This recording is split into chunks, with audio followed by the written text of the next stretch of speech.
Please come to order. Good morning and welcome to the Commissioners' meeting for January 5th, 2021. Welcome to Happy New Year to everyone. I'm Commissioner Eric Colvin. I'll be chairing this meeting today while Commissioner Guy is on the phone with us. Commissioner Guy, can you hear me? I hear you loud and clear. Very good. I'd like to introduce the other commissioner. Seated to my right is Commissioner Mike Hewitt, District 2. Good morning. And also on the phone is Commissioner John O'Connor. Commissioner O'Connor, can you hear me? Good morning. Good morning. And Happy New Year.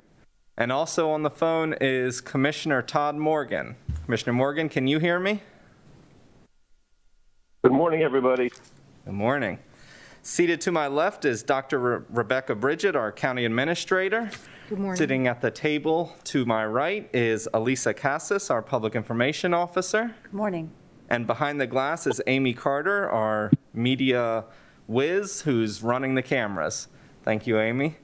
So we've got a good agenda for today, and I believe the first order of business is the approval of the consent agenda. Want to do the invocation and pledge? Invocation and pledge, yes. See what happens when I don't look down. Invocation and pledge from Commissioner Hewitt. Good morning, Lord. Thank you for this great day and thank you for this new year. More than anything else, thank you for this vaccine that hopefully will return our lives back to normal. Thank you for all the hardworking people on the front lines, first responders, nurses and doctors, and everybody who's doing a wonderful job to keep us safe. In that regard, thank you for all you've done.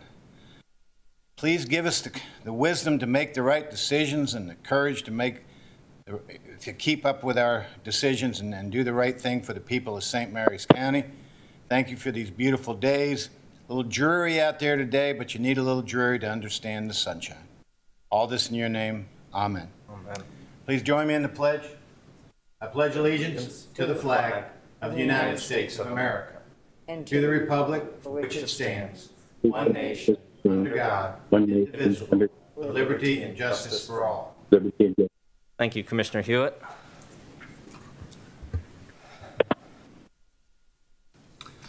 Okay, I move to approve the consent agenda. Commissioner, So moved. okay. All right. I have a first and a second. All those in favor? Aye. All right. Aye. There a nay? Nay. Oh. So one nay, and consent agenda passes. Moving on. Believe we have a public hearing now for the disposition of surplus county real-owned property. So, Mr. Weiskopf, Do we do did I skip something again? the land use, St. Clements Shores? so number 2, the main agenda item is Department of Land Use and Growth Management. Yes. Again, I've got to look down and read what's right in front of me. My apologies. We will go to Department of Land Use and Growth Management decision. I believe Mr. Hunt is coming forward for that. Thank you, sir. Thank you, Commissioner Colvin, and this is for the amendments to the St. Mary's County Comprehensive Plan and the Comprehensive Water and Sewage Plan, and resolution for connection to the expanded St. Clement Shores wastewater treatment plant. Mr. Hunt? Good morning. Thank Good you, morning. everyone. I'm appearing to ask for your decision on 3 individual documents which, as a set, establish a priority funding exception area for 140 built houses in the vicinity of the St. Clement Shores wastewater treatment plant that are on septic systems, a sewage service area for vacant platted lots near the plant, and a resolution containing the standards for connecting property to the expanded wastewater treatment plant. The St. Clement Shores wastewater treatment plant is at capacity and an expansion is needed. Planning and engineering for this expansion are underway by the Metropolitan Commission. The design for the expansion is expected to be completed in 2022, but the engineering information currently on hand indicates that there will be up to 320 additional EDUs available. This number will be able to accommodate connection of the 140 existing houses and allow 1 reserved EDU for the platted undeveloped lots in the vicinity that can be developed. The area around the St. Clement Shores wastewater treatment plant is not in a growth area designated in the comprehensive plan. This makes the amendment to the comprehensive plan the most important of the three documents in that it enables the PFA exception area and sewer service area to be established. The comprehensive water and sewerage plan is a regulatory document required by the state. The CWSP had to be amended to include the area as an area to be served by public sewer following the amendment to the comprehensive plan. The third is the resolution, which contains the standards and rules for properties to connect to the expanded wastewater treatment plant. After approval by the commissioners, the comprehensive plan amendment and the amendment to the comprehensive water and sewage plan have to be submitted to the state departments of planning and environment for their final approval. Drafts of the amendments were reviewed by MDP and MDE prior to the amendments being considered by the Planning Commission. Comments on the drafts have been addressed by staff, and staff is thus optimistic that state approval will not be difficult. The PFA exception area for the 140 existing houses has already been approved by the state Smart Growth Coordinating Committee. The Planning Commission voted to recommend that the commissioners approve these documents at a public hearing that was held on October 26th. This public hearing began in the Leonardtown High School auditorium. 900 letters were sent to property owners in and within 200 feet of the proposed sewer service area. Approximately 20 people attended. COVID precautions and procedures were in place in the auditorium for this public hearing. The Planning Commission continued the public hearing until November 9th. On November 9th, the Planning Commission voted its recommendation for approval. Request for public hearing by the Commissioners of St. Mary's County was presented on November 17th. The public hearing was held on December 8th. The public comment period closed on December 15th. No one spoke or sent comments about the documents. That concludes my presentation. No public comment at all. None that I have received. That works for me. I move to approve the proposed amendments to the comprehensive plan, the comprehensive water and sewage plan, and the resolution to allow sewer service in the sewer service area of the expanded St. Clement Shores wastewater treatment plant, and authorize the Commissioner President to sign the related documents. Second. All right, I have a first and a second. All those in favor, say aye. Aye. Aye. Aye. Aye. All right, none opposed. This passes. Thank you very much, Mr. Hunt. Thank you, Commissioner Hewitt, for your work with this. Yeah, this has been a long time coming, has. Mr. Hunt. This is a good Thank you for thing. you put a lot of time in this thing, and your staff did too. Thank them all for it. Yes, sir, indeed. Also, Medcom and Health Department. I'm sorry? Also, Medcom and Health Department. Oh, yeah, Yes. look, it was a big coordinate, and MDE, they were instrumental in this, so thank God. Thanks, everybody. Very good. Thank you. All right, now we will move into our public hearing times. So if Mr. Weiskopf would come forward, and we can get started with our public hearings. Good morning, Commissioners. Good morning. I believe the first public hearing is for disposition of surplus property, and that is referring to the 20-foot, less than tenth of an acre alley at Tulagi Place. No, that's the This isn't the second one one. about the house on? Oh, The first one's FDR. Rolling Road, 910. oh, apologies. First one is on FDR Boulevard at the corner of Old Rolling Road and FDR. The county, when we were building FDR, purchased 3 lots. One still has a house on it. The other houses were demolished. So what the county was doing was contracting with our survey, outside survey people to create a BLAP to put those 3 properties or parcels into one property, and then list it with Realtor Ron Lord at local Remax in Leonardtown for sale, and the BLAP is almost done. What we were able to do is Alan Settle was able to reconfigure the BLAP so that we could keep the existing septic. So that's going to make it a little bit more valuable, right? Because people aren't going to have to, put a line in to, pay, I don't know, $30,000, $40,000 to Metcom to do that. So we're looking at probably selling it for about $280,000. I know he's had some offers, some have come and gone, because this, the BLAP process takes a while. But with the market right now, we don't. Now's the time. He doesn't think we'll have any problem selling it. It's a 4-bedroom house. It's under 3 with some elbow grease. It'll, give somebody. So that's where we are with that one. I don't know if there's questions on it. So the BLAP should be done probably in the next 30 days. No Are you- questions for me. Are you ready for the guidelines for the public hearing? Okay, Sounds good. Commissioner Colvin. So public hearing number 1, January 5th, 9:10 a.m. Here are the guidelines for the Commissioners of St. Mary's County Public Hearing for the Office of County Attorney for the disposition of surplus county-owned real property. If you wish to address the Commissioners, please call 301-475-4200, extension 1234, to provide your name and address for the record. You will then be given an opportunity to speak to the Commissioners via phone conference. All speakers will be allotted 3 minutes to address the Commissioners. At the end of the 3 minutes, our Communications Director, Elisa Casas, will let you know your time has expired. We ask that you respect the 3-minute time limit in order to give all those who wish to participate an opportunity to be heard. This public hearing is being televised live on St. Mary's County Government TV 95 and the county's YouTube channel. If you should miss any part of the hearing, it will re-air on Channel 95 this Friday, January 8th at 6:30 p.m. and will remain available for on-demand viewing on the St. Mary's County Government YouTube channel.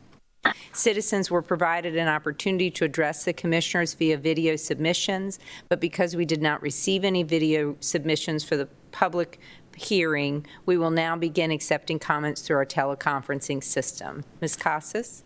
Thank you, Dr. Bridget. Commissioners, it doesn't appear that we have any calls for this public hearing, but let me check in.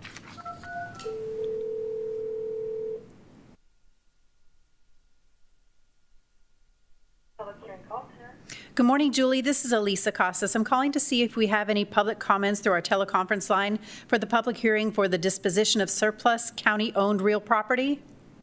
We do not. Julie, thank you. Commissioners, Dr. Bridget, we have no calls on our teleconference line for this public hearing. Thank you, Ms. Casas. Commissioner Colvin, that concludes our public hearing. Please note that the public comment period will remain open for 7 days until close of business January 12th.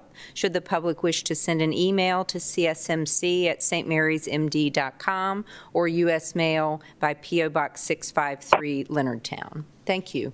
Very good. Thank you very much. I believe we have another public hearing now.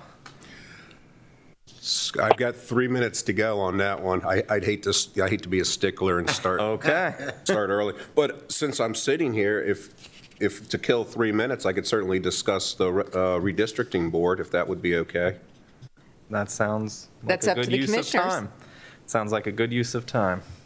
So we'll Districting board now. shift over Yeah, to definitely. county That's down on administrator county time. administrator time, the redistricting board. Item G. I apologize, but Oh, I see it, okay. So the redistricting board, you'll recall that census is done every 10 years. As a result, we look at the 5 commissioner districts every 10 years as well, pursuant to our local law. I think it's 26-2. And what it is there's 5 commissioners, as you know, and each commissioner gets to pick one person to serve on this board.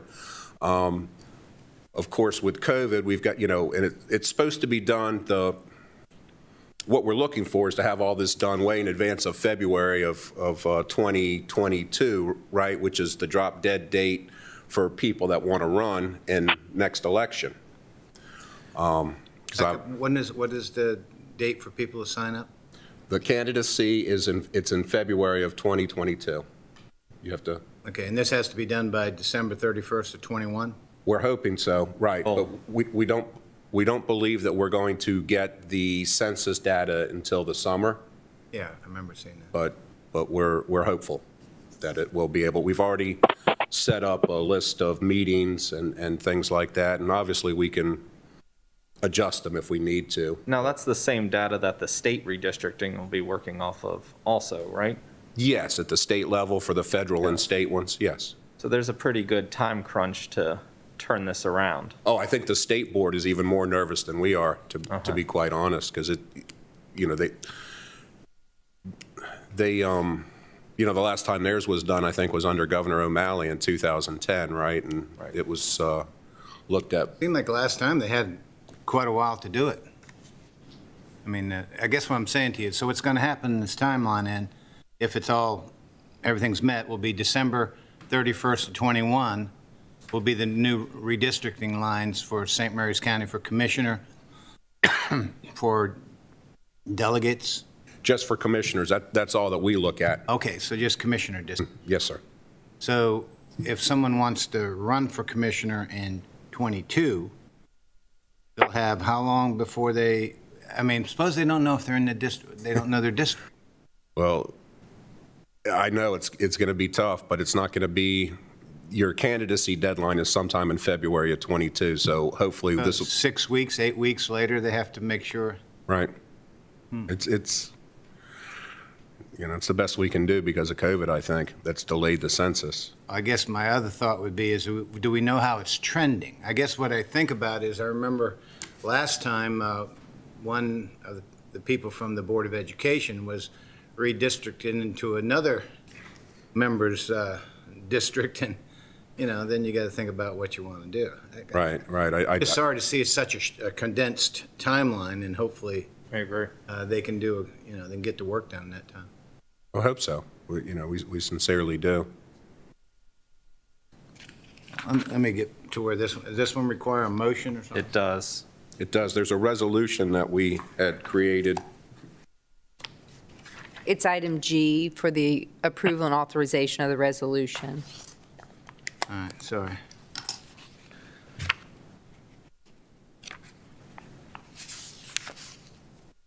I move to approve and authorize a resolution establishing the redistricting board and authorize the appointment of members thereto. All right, I have a first. Do I have a Second. second? Sorry, was that a second? The second by me, Todd. All right, very good. I have a first and a second. All those in favor? Aye. Aye. Aye. Aye. Yeah. Very good. This passes. Thank you very much, Mr. Weisskopf. Thank you, commissioners, for taking that out of turn. And now I'm 2 minutes past 9:20, so we can certainly have the public hearing on Tulagi Place. And Tulagi Place, if you'll recall, is the alleyway that we discovered last year that the county actually owned when the two properties on either side, Bay District, Old Firehouse, and the Tulagi Place LLC, I always call it Linda's Cafe, were trying to be sold, and they researched the alleyway in between and realized the county owned it. It's less than 1/10 of an acre. It's 20 feet wide. And so the thought process was to give it to Bay District to, since they have been maintaining it probably for them and the people on the other side for the last 70 years, to go ahead and give it to Bay District, but also allowing for an easement to be used by the other side and an easement for Metcom for any pipes they have underneath. Very good. I don't know if you Yes, have we any can. questions. Are there any questions on this? Are you ready for the guidelines? We're ready for the guidelines. Thank you, Dr. Bridget. Thank you, Commissioner Colvin. Public hearing number 2 for January 5th, 2021 at 9:20 a.m. Here are the guidelines for the Commissioners of St. Mary's County Public Hearing for the Office of the County Attorney for the transfer of surplus county-owned real property, South Coral Place and Tulagi Place alleyway, to a nonprofit corporation. If you wish to address the Commissioners, please call 301-475-4200, extension 1234, to provide your name and address for the record. You will then be given an opportunity to speak to the Commissioners through the phone conference. All speakers will be allotted 3 minutes to address the Commissioners. At the end of the 3 minutes, our Communications Director, Elisa Casas, will let you know your time has expired. We ask that you respect the 3-minute time limit in order to give all those who wish to participate an opportunity to be heard. The public hearing is being televised on the St. Mary's County Government TV 95 and the county's YouTube channel. If you should miss any part of the hearing, it will re-air on Channel 95 this Friday, January 8th at 6:30 p.m. and will remain available for on-demand viewing on the St. Mary's County Government YouTube channel. Citizens were provided an opportunity to address the commissioners via video submissions, but because we did not receive any video submissions for the public hearing for the transfer of surplus county-owned real property, South Coral Place and Tulagi Place alleyway to a nonprofit corporation, we will now begin accepting comments through our teleconferencing system. Ms. Casas? Dr. Bridget, Commissioners, good morning. We do have some calls on our teleconference line. Good morning. Thank you for calling in to participate in the Commissioners of St. Mary's County public hearing for the Office of the County Attorney for the transfer of surplus county-owned real property, South Coral Place to Tulagi Place alleyway, to a nonprofit corporation. Please remember, you are allotted 3 minutes to address the commissioners. At the end of the 3 minutes, I will let you know that your time has expired. Please speak clearly into your phone, state your name and your address for the record, and it is preferred that you speak directly into your phone rather than using the external speaker. This will allow the commissioners and the public to clearly understand you. Good morning. You may begin your remarks now.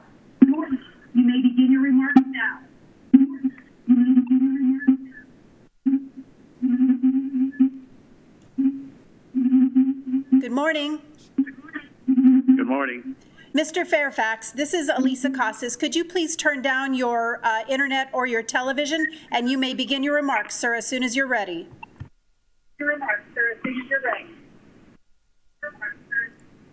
Okay, this is Keith Fairfax, Bay District, representing the Bay District Volunteer Fire Department.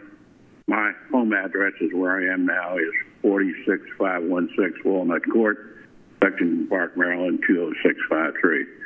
I just want to say to the commissioners, we certainly would appreciate the gifting of the alleyway to the Bay District Fire Department, so we can move ahead with the development of the entire corner there with the Tulagi Place LLC. That's all I have to say. Thank you. Thank you, Mr. Fairfax. Thank you, Mr. Fairfax. Commissioners, Dr. Bridget, we have another call on our teleconference line. Good morning, and thank you for calling in to participate in the Commissioners of St. Mary's County public hearing for the Office of the County Attorney for the transfer of surplus county-owned real property, South Coral Place, Tulagi Place alleyway, to a nonprofit corporation. Please remember, you are allotted 3 minutes to address the commissioners. At the end of the 3 minutes, I will let you know your time has expired. Please speak clearly into your phone, state your name and your address for the record, and it is preferred that you speak directly into your phone rather than using your external speaker. This will allow the commissioners and the public to clearly understand you. Good morning. You may begin your remarks now. Good morning. My name is Linda Palczynski. I'm the owner of Linda's Cafe at 21779A Tulagi Place in Lexington Park. I'm calling in reference to the alleyway. I read in the paper about what the final decision was being done. The property was being given to the Bay District Fire Department, which is a nonprofit corporation. The property is being given to them, of course, as we all know, to be sold as a package deal. So the nonprofit corporation will be making a profit.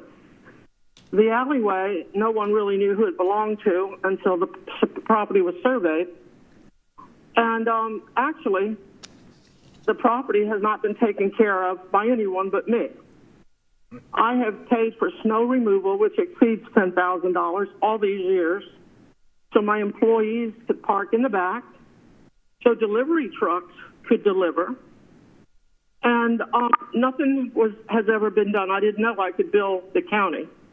The landlords would never have paid for this. So I'm just a little concerned about the alleyway. I know it had to be done because the block is up for sale.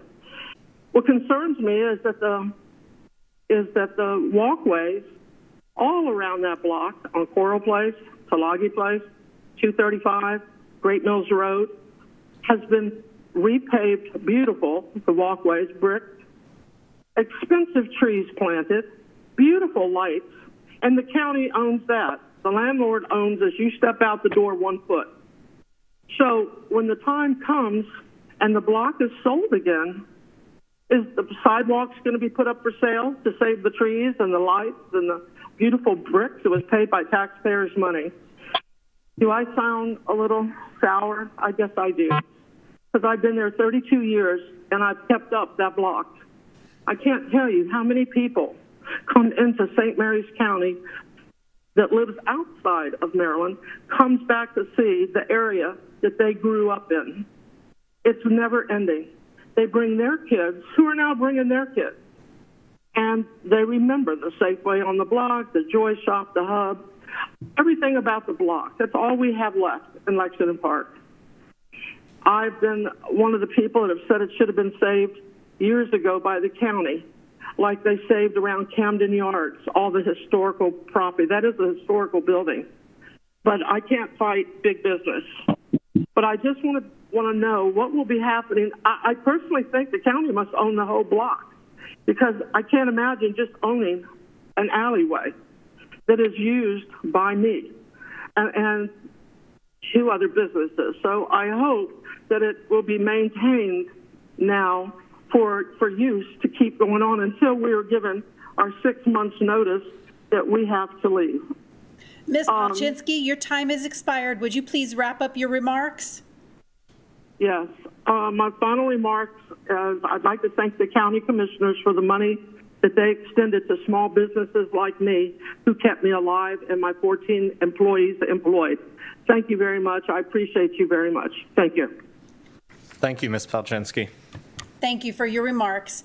Commissioners, Dr. Bridget, it appears that those are the only calls. I'll check in with our conference center.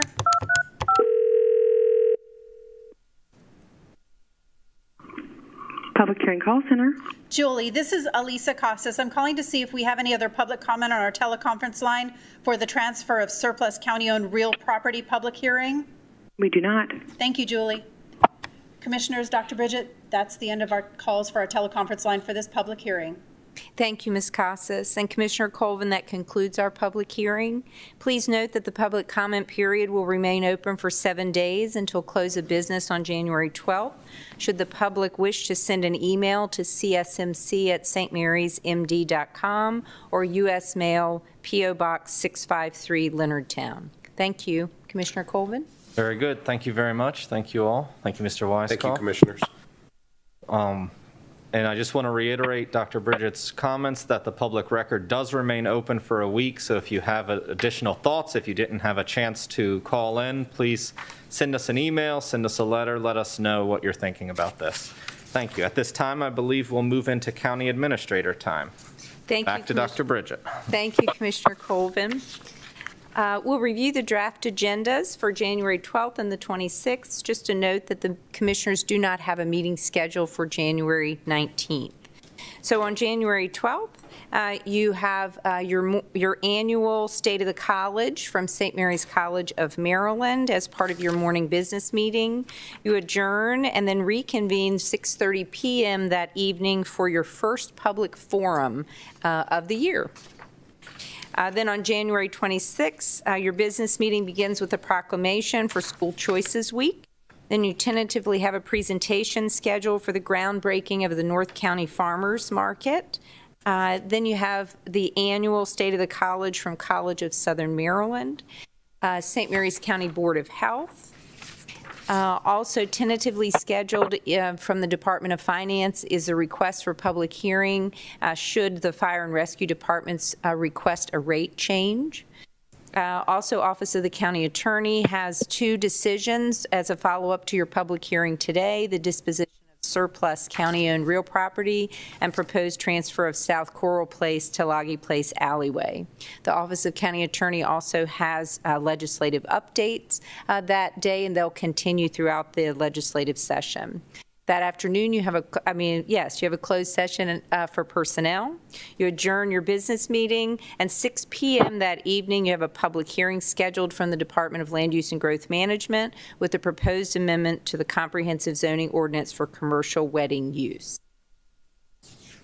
For today's business meeting, you begin with item B from the Sheriff's Office for the FY 2021 School Resource Officer Adequate Coverage Grant Award, and I believe Major American is on WebEx to introduce the request. Good morning, Major American. This is Steve Hall. I do not believe the major is going to be with us today. Myself and Lottie Bell are here. My apologies, Captain Hall. Please Good morning. continue. So the grant award received for the continuation of the School Resource Officer Adequate Coverage in FY21 is for $210,231, which is formula based on 30 schools. Due to COVID-19 and school closings, the SROs have been temporarily reassigned and are not currently being paid under the SRO grant. The projected actual cost needed under the grant is less than the $210,231 covered by the grant. Thus, county funding needed in the FY21 grant is zero.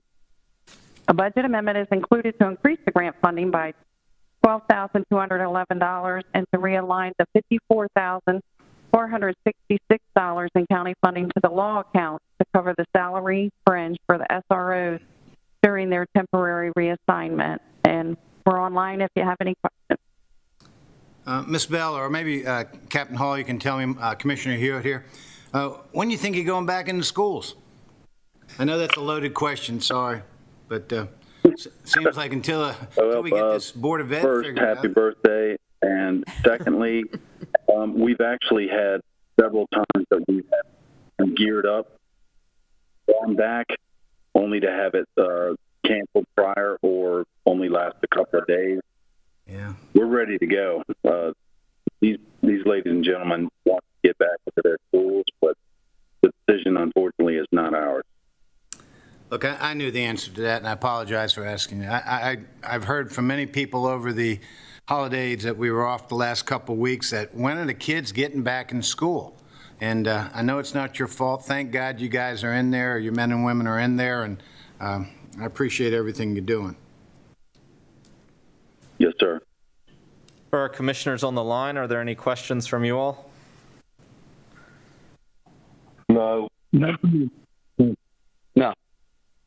I move to approve the FY 2021 School Resource Officer /Adequate Coverage Grant Award Project MD 2115 from the Maryland Center for School Safety, passed through the Maryland State Department of Education in the amount of $210,231, excluding county funds, and approve the related budget amendment to increase grant funding and realign county funding to the law accounts, and authorize the Commissioner President to execute the related documents and staff to submit electronically consistent with the documents reviewed by the Commissioners of St. Mary's County.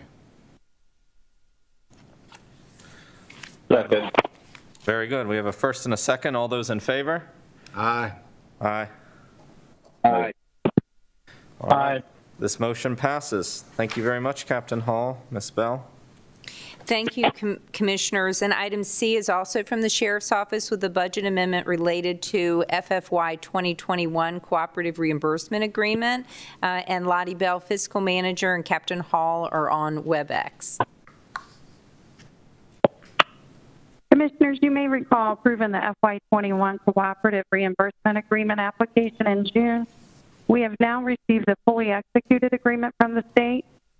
This agreement allows for reimbursement of around 66% of the expenditures and for 4.765 full-time employees, as well as the vehicle and fuel costs and minor equipment needs for the child support unit. The grant is for a total approximate cost of $795,000, with approximately $495,000 of that federal funding and $300,000 county funds. This grant and the related positions are included in the FY21 approved budget. However, the budgeted amount is less than awarded, so we are presenting a budget amendment to increase the grant budget and the county funding. The additional county funding is being covered within the sheriff's budget. Do you have any questions of us? Grants are good. Doing a great job. Thank you. Are there any other questions? None. I move to approve the budget amendment related to the fully executed cooperative reimbursement agreement for FY 2021, Project US 2117, from the Maryland Department of Human Services for Child Support Enforcement, which includes increasing the grant funding to $494,703 and realigns the additional county funding needed from within the sheriff's budget to bring the total county funding in the grant to $300,356, and authorize the Commissioner President to execute the related documents. Second. All right, I have a first and a second. All those in favor? Aye. Aye. Aye. Very good. The ayes have it. Thank you very much. Thank you, Commissioners. Thank you. Thank you, Lottie, and thank you, Captain Hall. Item D is from the Department of Aging and Human Services with a Community Development Block Grant, COVID-19 Southern Maryland Continuum of Care Grant Agreement and Award for Homeless Individuals. Lori Jennings Harris, Director, presenting this morning. Good morning. Good morning, and thank you, Dr. Bridget. So that was a mouthful. Dr. Bridget just said we had the opportunity to apply for a grant in July of last year to the Department of Housing and Community Development in the amount of $200,000. We have been awarded that grant in the full amount, and so this is before you for your review and approval. Ms. Harris, tell me, has our homeless population grown, and are we like in line? Are we like Calvert County and Charles County as far as proportion of homeless people to the number of population? Say the percentage. I can give you some basic information. Lanny Lancaster is also on, but it seems that St. Mary's County trends between the two counties, between Calvert and Charles. Charles has a higher number of homeless individuals, but since January of last year, the numbers have been trending down in a downward fashion for St. Mary's County. Good. Which is good, and it's directly attributed to some of the grant funds that we have received from the state.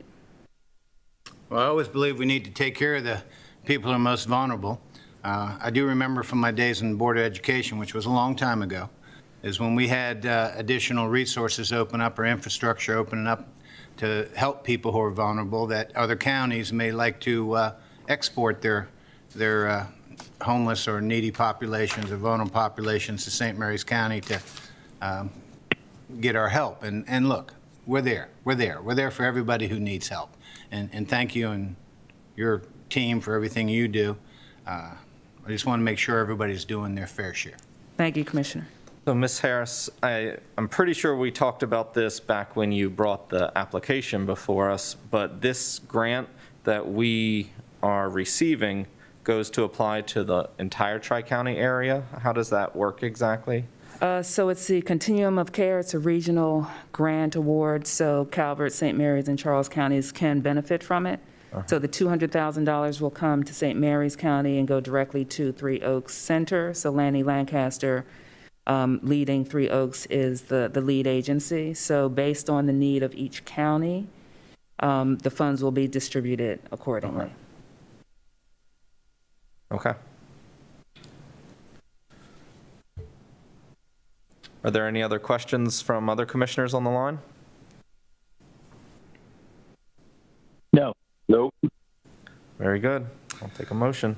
I move to accept the I move to accept the Community Development Block Grant, COVID-19 Southern Maryland Continuum of Care Grant Award and grant agreement on behalf of the Maryland Department of Housing and Community Development for $200,000. Total grant award.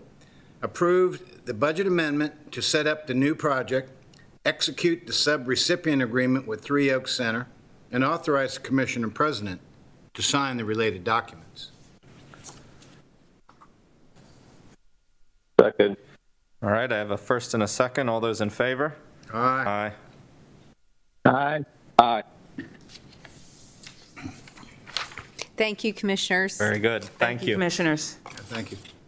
And item E is from the Department of Economic Development with the Restaurant and Hotel Relief Grant Program. Chris Casalemas, Director, presenting this morning. Good morning.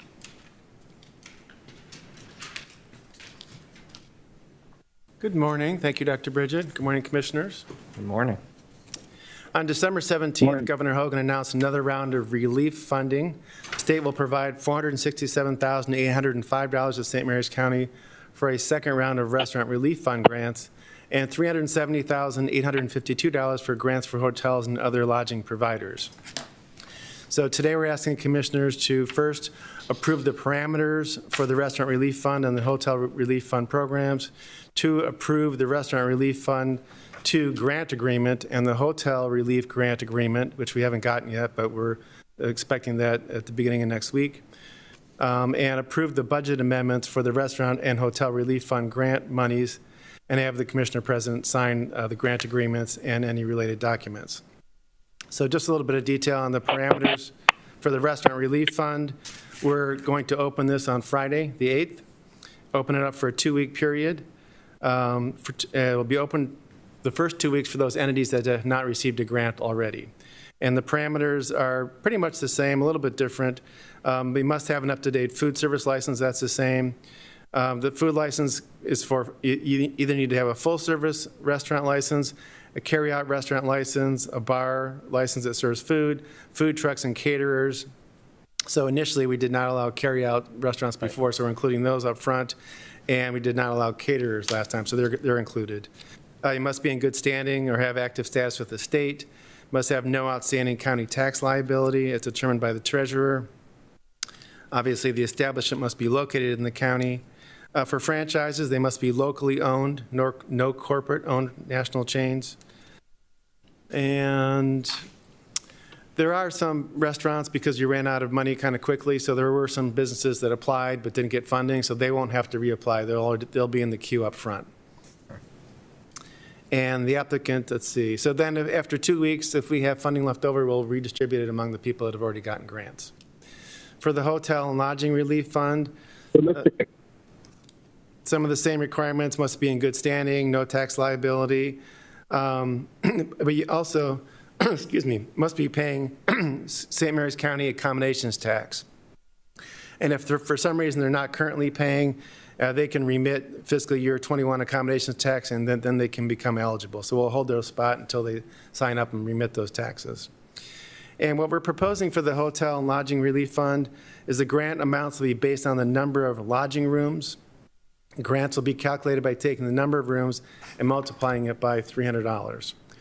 And we'll have minimum of $1,000. So if you have a 100-room hotel, you get $30,000. If you have 10 rooms, you get $3,000. So that's what we're proposing. We're going to open this on Friday, but we don't have the grant agreement yet from the State Tourism Office, so we're going to wait till we get that.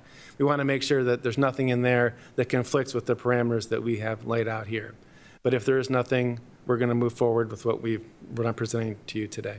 Mr. Castellanos, anyone who's running an Airbnb would not be eligible for this since they aren't paying accommodations tax right now. There are some that are paying accommodations tax. I think we have one, maybe two, so they would be eligible if they're paying accommodations tax.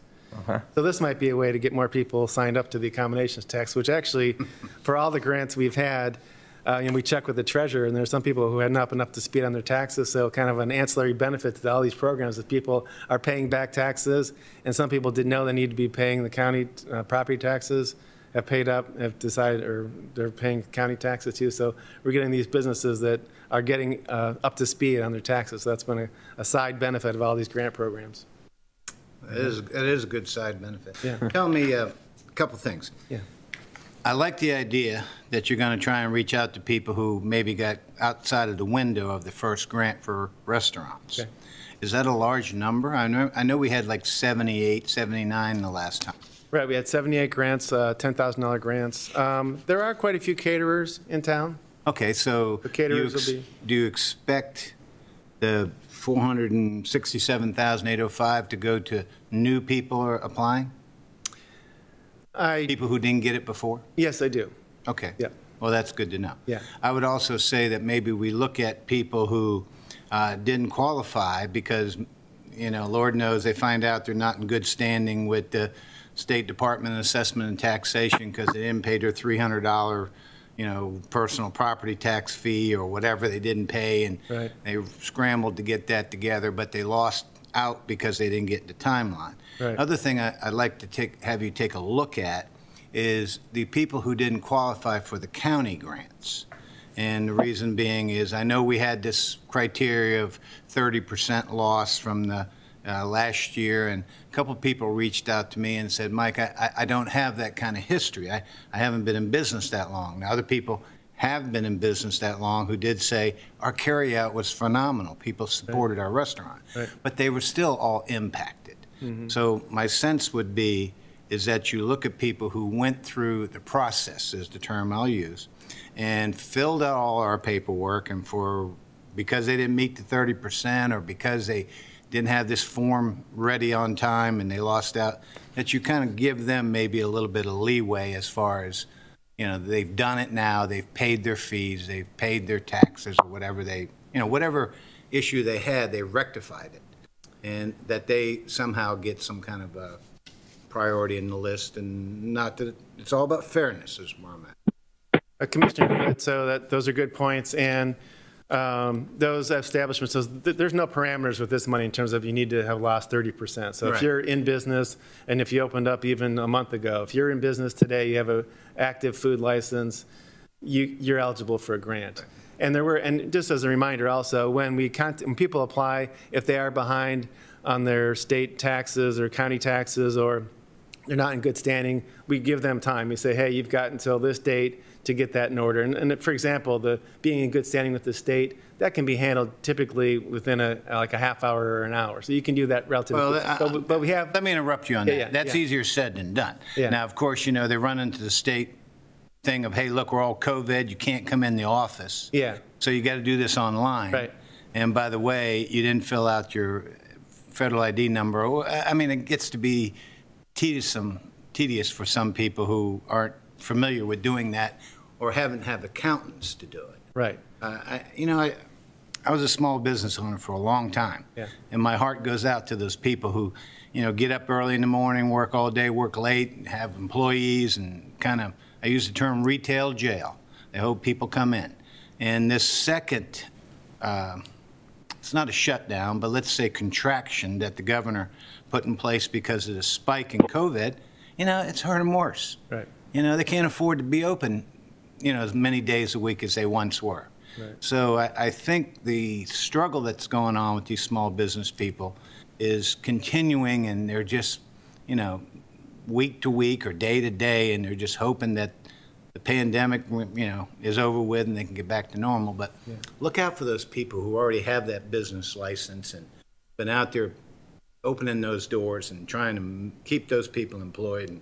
I agree 100%. And, the DED staff that's working with these people, we're there right there with them, on the phone, back and forth, doing everything they can to help people. So we're really trying to get the money out. So. A couple people reached out to me and said, Mike, I need help with this. And I say, okay, we have good people and they're willing to help you, but you got to help yourself. Right.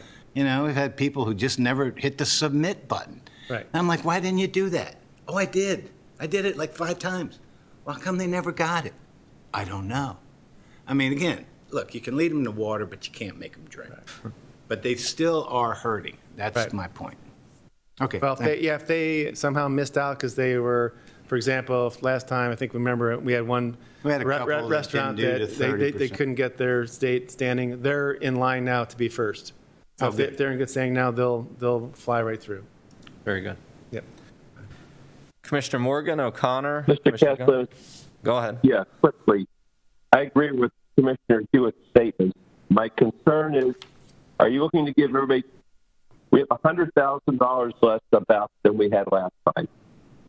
Are we considering a $10,000 grant again, or are we considering maybe a lesser amount so we can spread the wealth?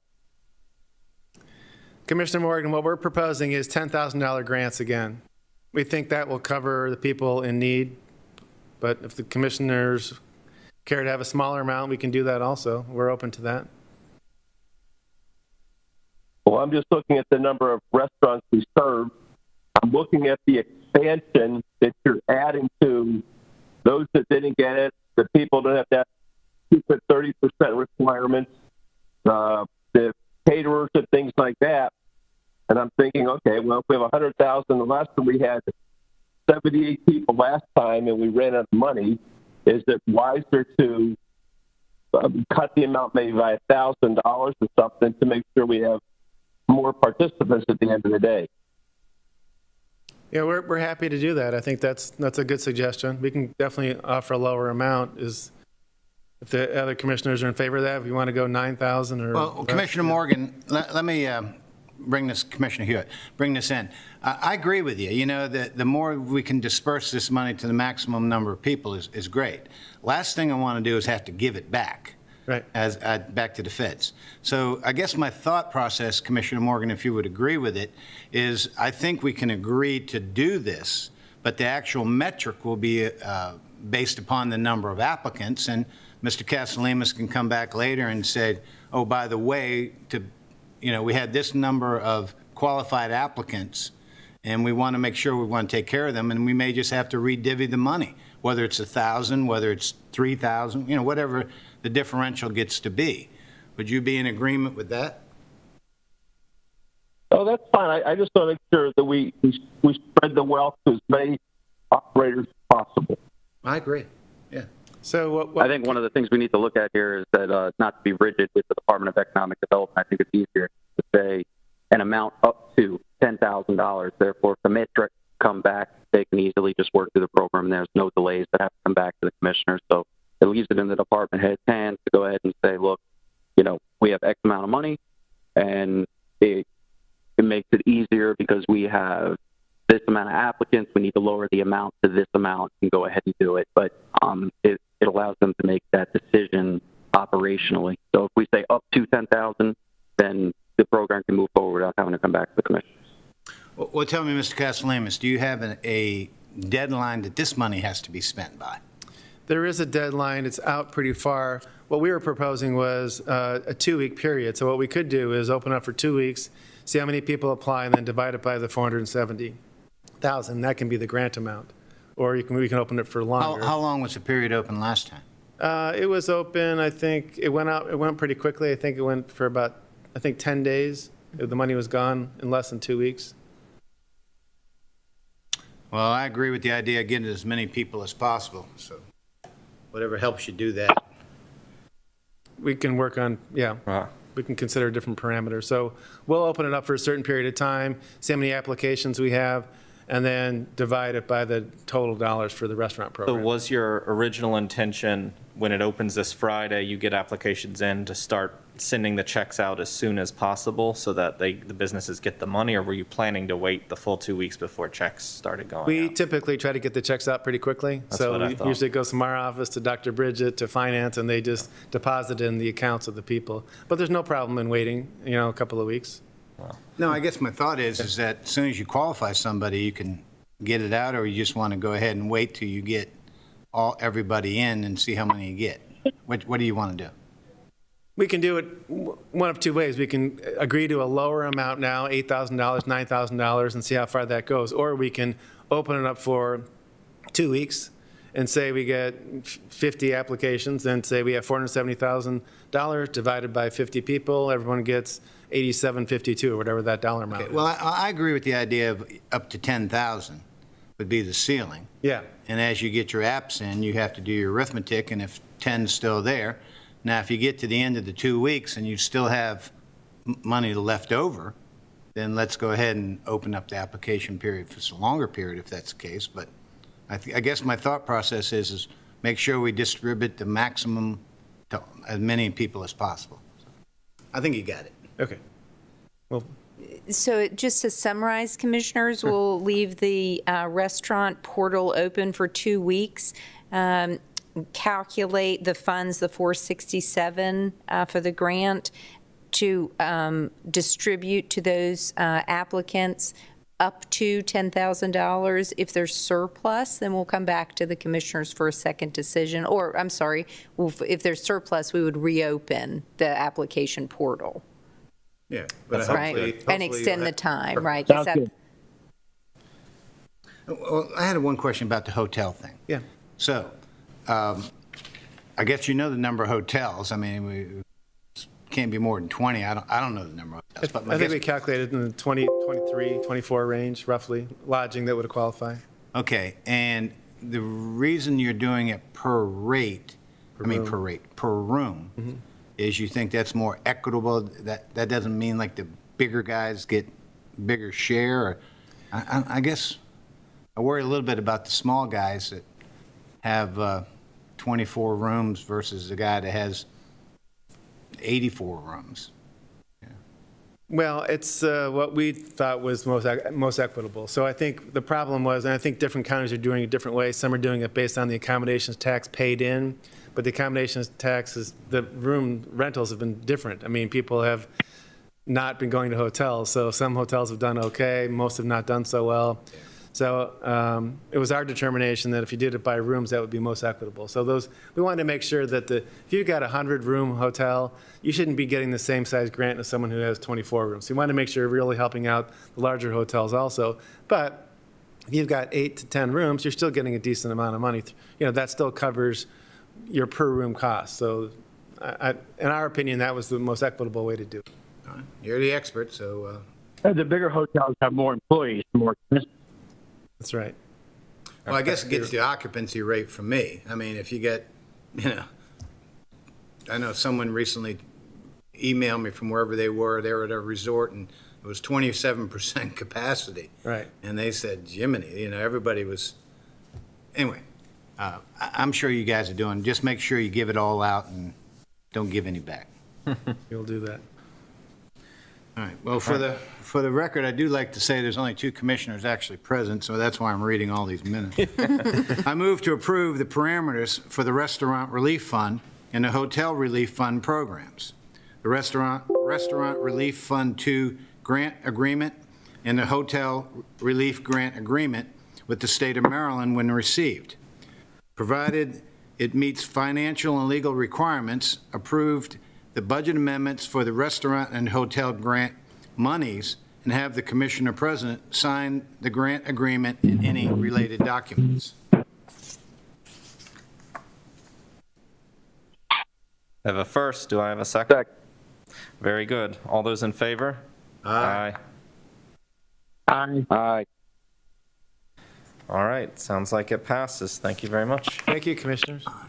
Thank you, Commissioners. And item F is from the Department of Finance with the CARES Grant First Addendum. And I believe Ms. Cudmore is on WebEx for today's presentation. Good morning. Good morning, Commissioners and Dr. Bridget. On November 17th, Commissioners approved a number of requests that were not able to meet the CARES Act December 30th deadline. Aging and Human Services I'm sorry, was not able to Ms. secure Cudmore, we can't hear you very well. Recreation and Parks was not able to secure outdoor gym equipment. So those dollars were repurposed to sanitation efforts, provide restroom facilities at many of our parks. Excess funds were targeted to PPE and supplies for sanitation efforts. The county health department shared the expense for traffic cones and storage trailers for testing sites and mass vaccination plans. On December 15th, the commissioners approved utility assistance for Department of Social Service clients. The Sheriff's Office identified additional supplies and equipment as well.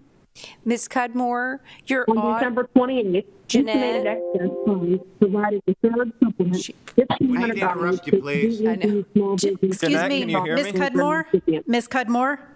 Excuse me, this is Elisa Casas. I apologize for interrupting you. The commissioners cannot hear you.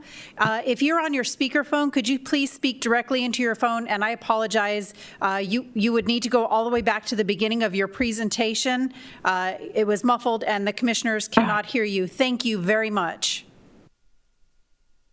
Okay, can you hear me now? Yes. Yes, much better. Yes. I'm so sorry.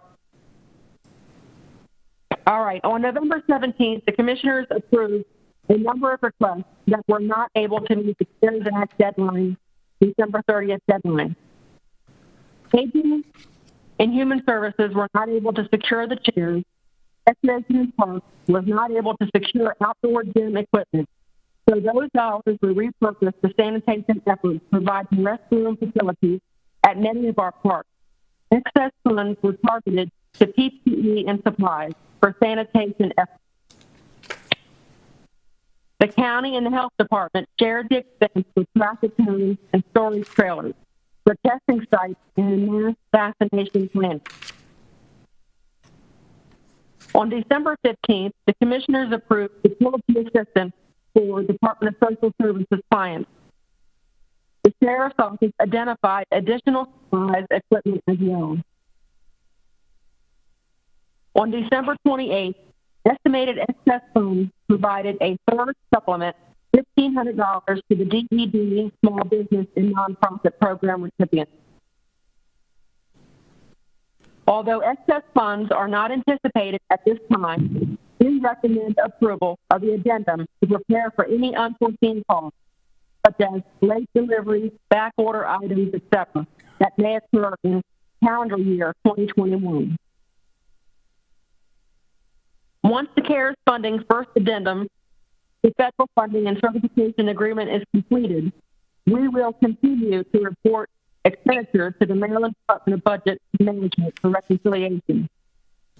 The deadline has been extended for any remaining funds until December 31st, 2021. Ms. Cudmore? I want to recognize you and your department. You did a really good job. This was a lot of work to spin this all down right up until the last moment. Unfortunately, the way our higher levels of government worked, they didn't give us the deadline extension until right at the very end, so it wasn't as helpful as it could have been. But this was a lot of good work on you all's part. Like Commissioner Hewitt keeps saying, we don't want to send any money back. Thank you. Now tell me, Ms. Cudmore, we were under a lot of pressure to spend this money by December 31st of 2020. And I'm not trying to say we made any decisions we wouldn't have made if we'd known we'd had to December 31st, 2021. But it just seems like when you're rushed to do something, there could be some review that you would say, I wish I had done something different. Do you believe that we're going to have any of that? Do you think we're happy with the way everything turned out? Or if we had this year's extension, would we have done something different? I think we would have done things the same. We really wanted to get the funds spent by the current December 2020. We did a good job. My staff process, along with the other departments. We actually did extend $9.2 million, so we've got about maybe $600,000 that we have to spend. That's been still in encumbrances and also reconciliations that need to be completed. But we did a great job. I appreciate all of your support. Okay, I guess I didn't really hear everything you said, but are you saying that of the $9.8 million that was awarded, we're down to 400 and some thousand left over? Yes, sir. Okay.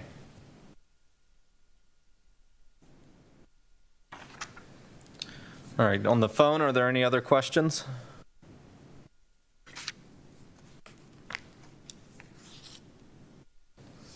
Doesn't sound like it. I'll take a motion. I'll move to approve the CARES funding first addendum to federal funding certificate and agreement with the state of Maryland. Approve the CARES funding plan and authorize the Commissioner President to sign any related documents. Second. All right, I have a first and a second. All those in favor? Aye. Aye. Aye. All right, this motion passes. Thank you, Ms. Cudmore. Thank you, Commissioners. And item G from David Weiskopf, you already covered. That was your first item, you might remember, out of order. Right. So our last county administrator item is item H from the Department of Human Resources for the Personnel Policy Manual Update. Catherine Pratzen, Director, presenting this morning. Good morning. Good morning, Dr. Bridget. Good morning, Commissioners. Good morning.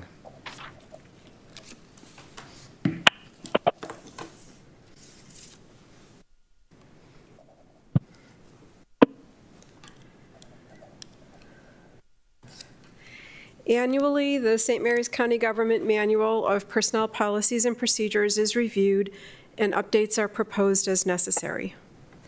As with all things, 2020 was an unusual year for policy development, And based upon the pandemic and various legislative actions, policies reviews were conducted throughout the year.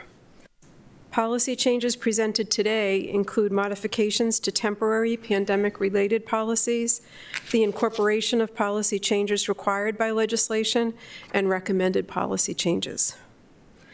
The various updates have been grouped into these three categories, with the changes to each item highlighted and included for your reference. So if you'll bear with me, I will begin. And the first group of edits result from changes to temporary policies enacted during the pandemic. Item number 1 is paid emergency sick leave and paid emergency FMLA leave. And you may recall that a provision of the Families First Coronavirus Response Act passed by Congress in March of 2020 included these leave provisions. These leave provisions were not extended in the most recent COVID relief and spending bill. Consequently, these leave provisions expire 12/31/2020.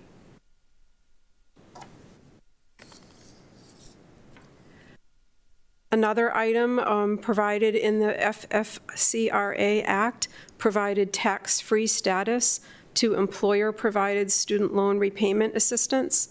That was extended in the most recent COVID relief and spending bill, and that tax-free status will extend through December 31.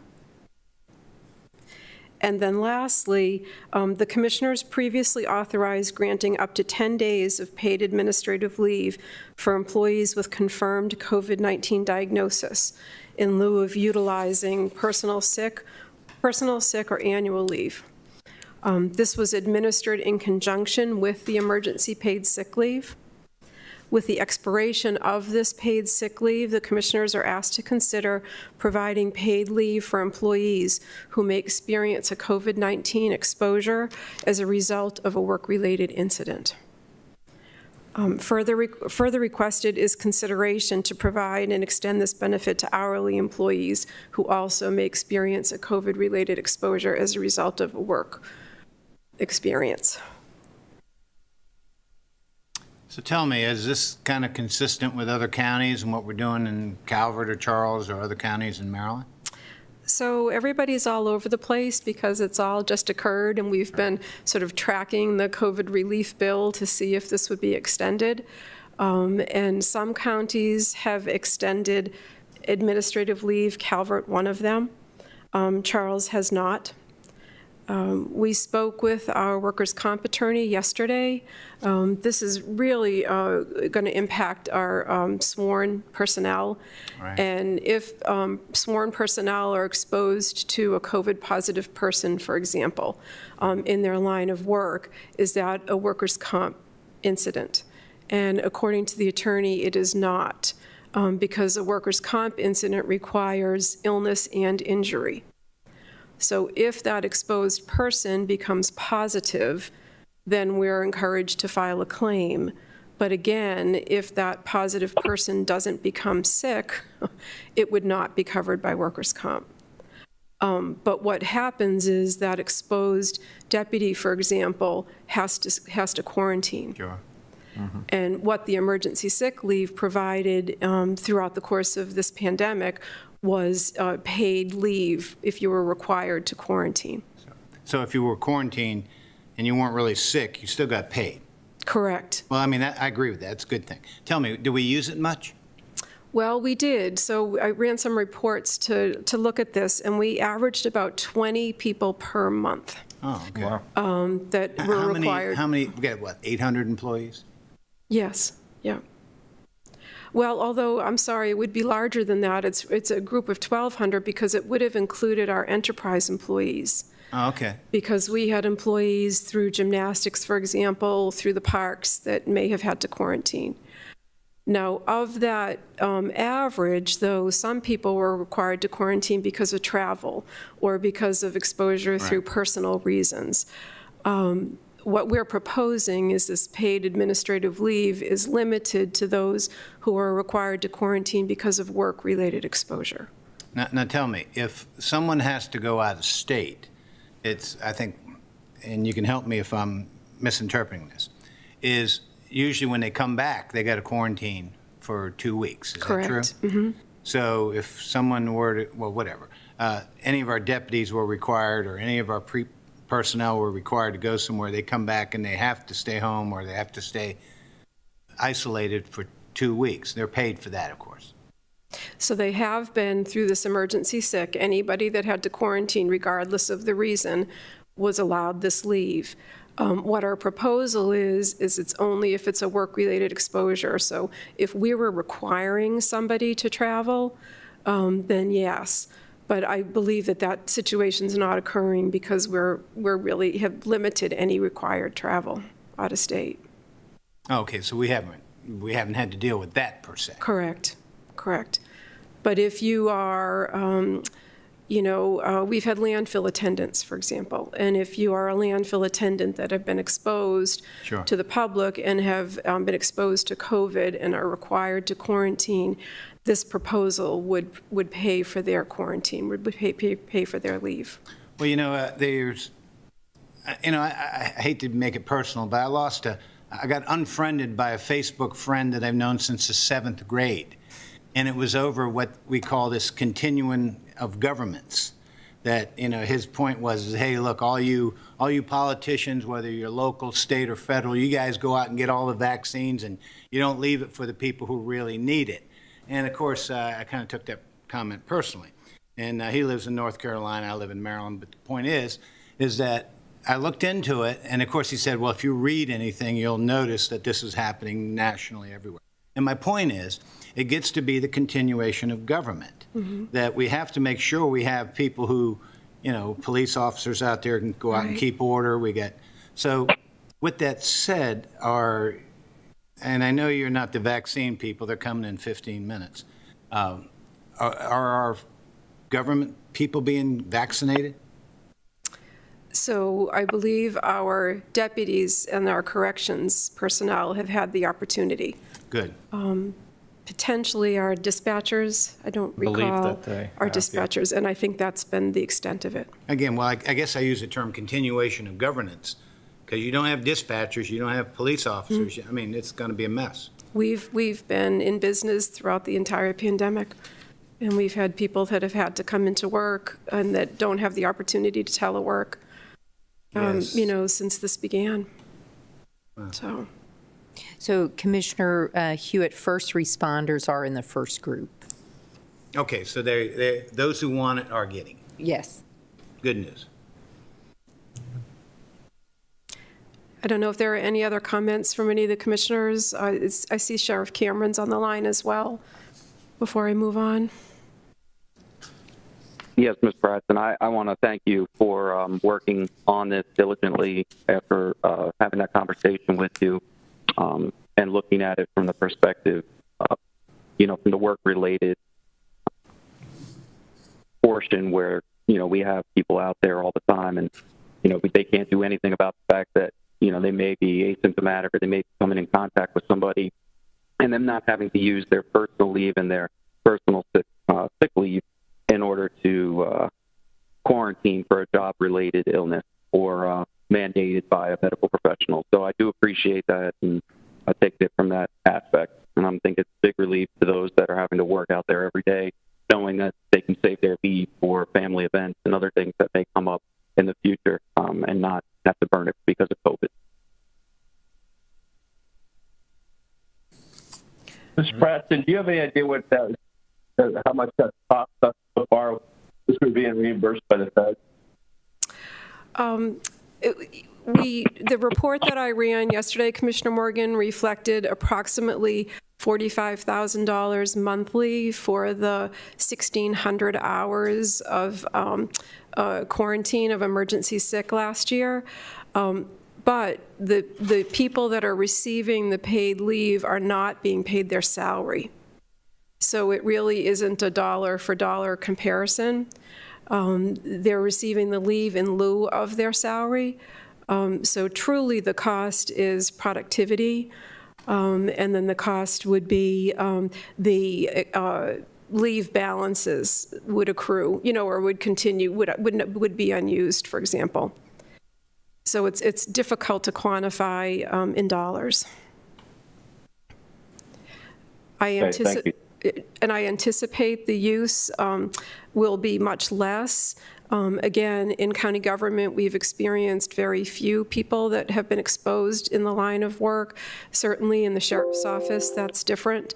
But in county government, more people have quarantined because of personal choices and personal exposure than work-related.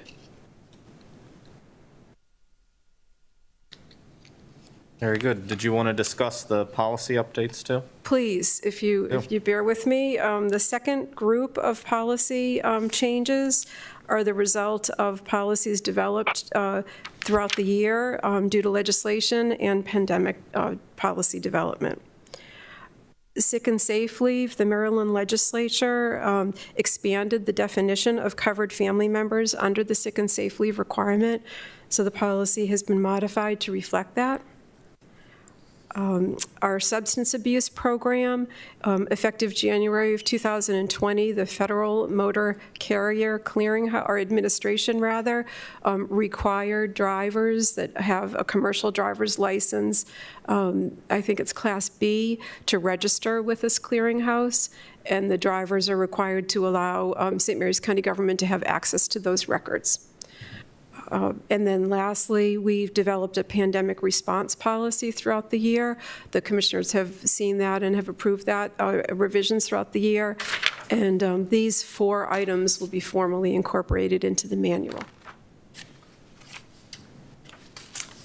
And then the next group of proposed changes were the result of using the manual in ways that we had not imagined throughout 2020.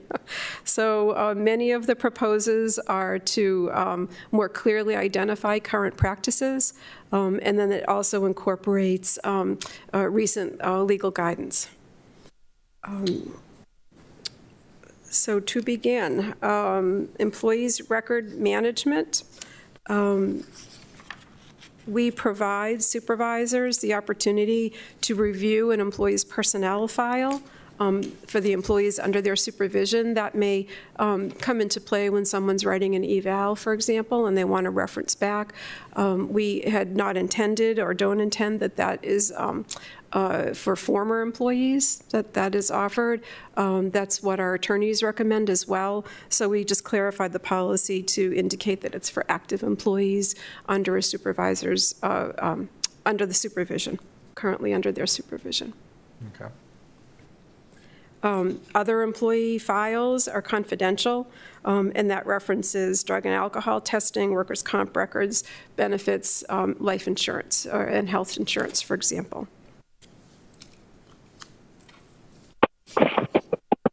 Under recruitment and selection, we allow departments to advertise internally, although we really encourage external advertising. The current policy indicates that internal advertisements are posted for 5 days. We would prefer those 5 days to be business days. We want as many employees as possible to see opportunities and to be able to respond to them. So that clarifies that. Under the competitive process, when an internal candidate is being considered for a position, best practices expects that a neutral party is in the interview, and HR reps typically sit in on those interviews, and we wanted to just clarify and memorialize that. And then finally, we keep job files when positions are posted and interviews are conducted, if in the future the selection process is questioned. So we're encouraging and asking, or requesting rather, that departments would provide us with the questions asked, the notes taken, and the documentation from the interview process.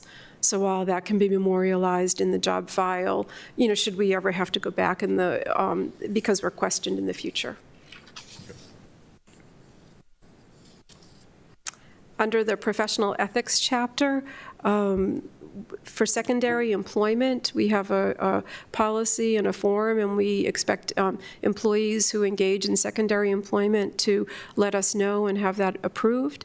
And one of the abilities that we want to have is to be able to contact that secondary employer to, if we have questions, to verify that there's not a conflict. And that just clarifies that. Salary administration. So if an employee voluntarily applies for and accepts reassignment to a position in a lower grade, what we're proposing is that the rate of pay will be adjusted to that grade, to that advertised position. Currently, there is no provision for that.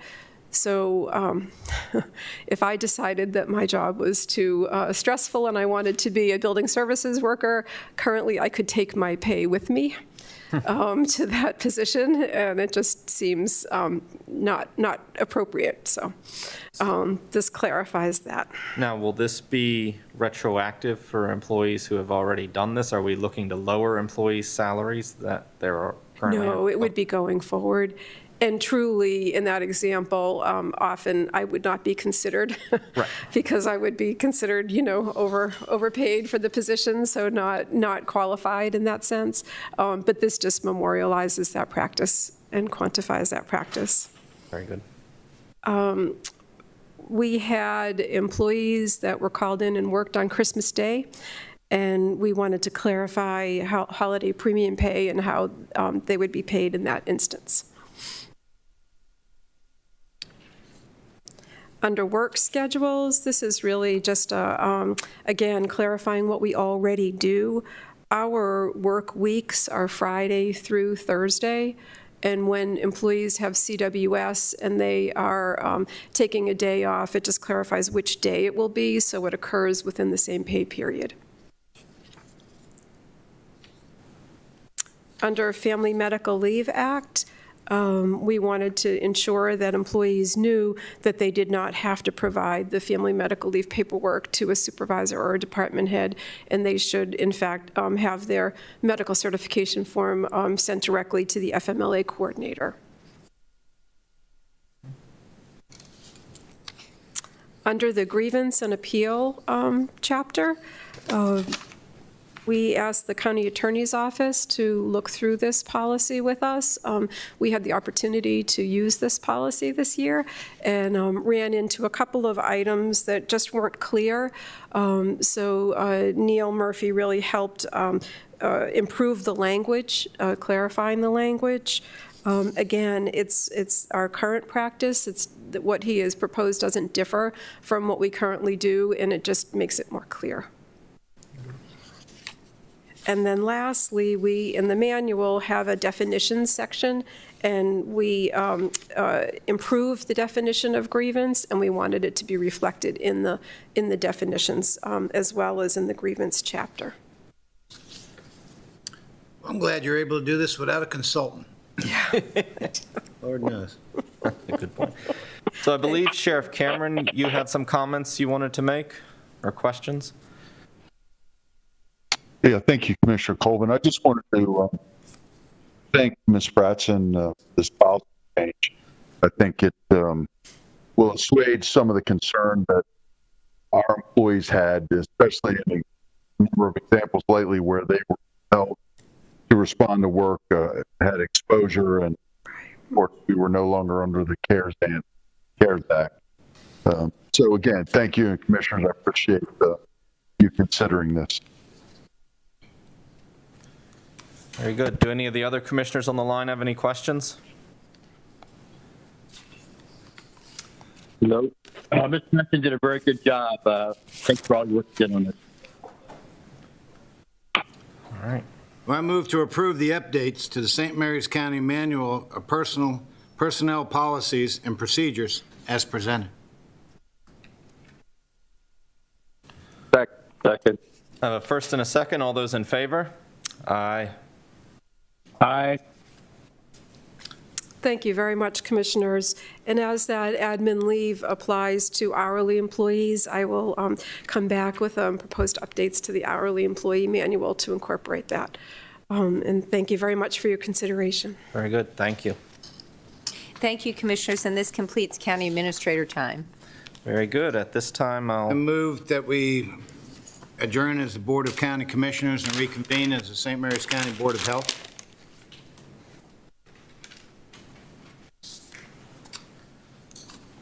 I have a motion. Second. There's a second. All those in favor? Aye. Aye. Very And good. Who was the second, Commissioner Colvin? Sounded like Commissioner Guy. I did. Thank you. Good. All right, Dr. Brewster. Hello.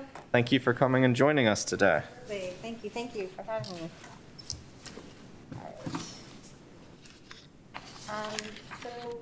Dr. Michaels is going to join us a little bit later in the afternoon, or in the morning, I should say.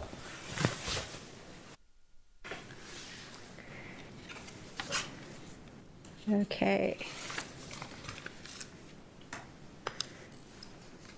Good morning, Commissioners. Good morning. Dr. Bridget. Good morning. Morning. Lisa, thank you. Now we're going to move over to our typical start off. And again, thanks for your time this morning. I'm just going to give another update on COVID-19. We'll start off with our data dashboard and some of the metrics that we've seen over the past couple of weeks.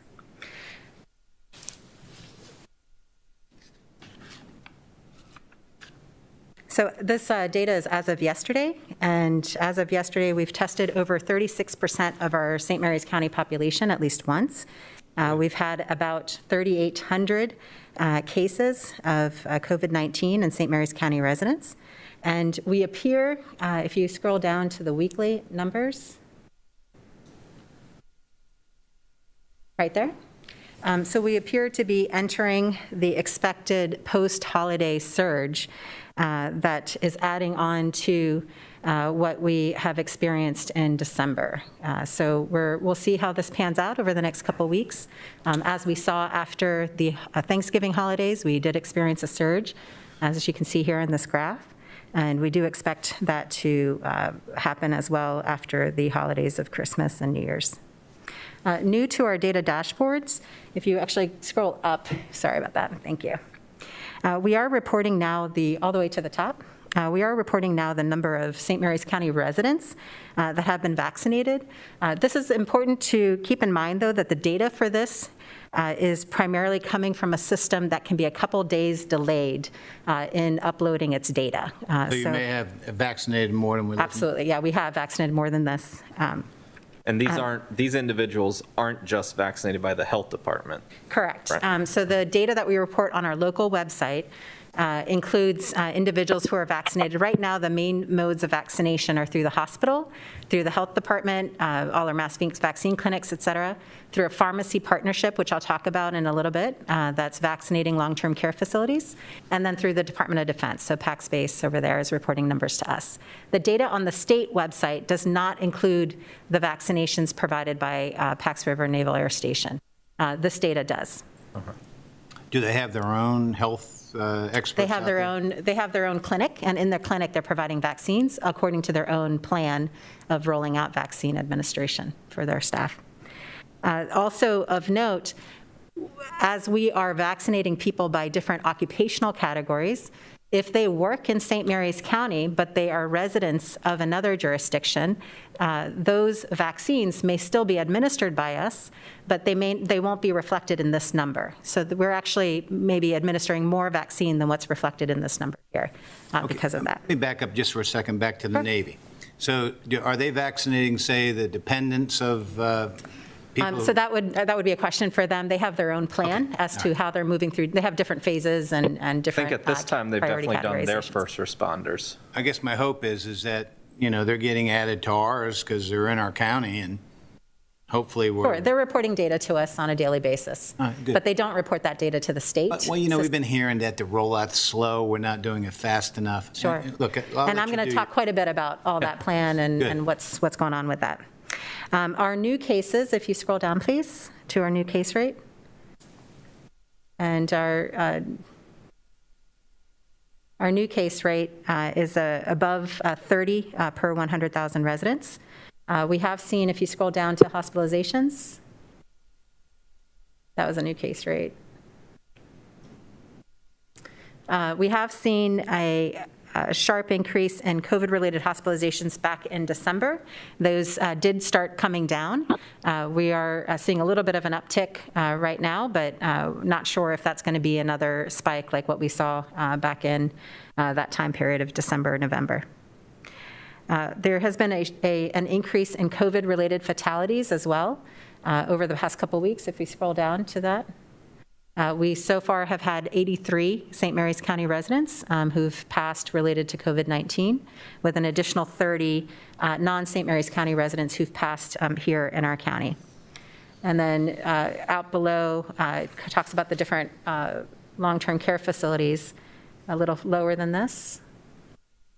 We have active outbreak status in 2 of our long-term care facilities, Charlotte Hall Veterans Home and St. Mary's Nursing Center. The one at Chesapeake Shores closed.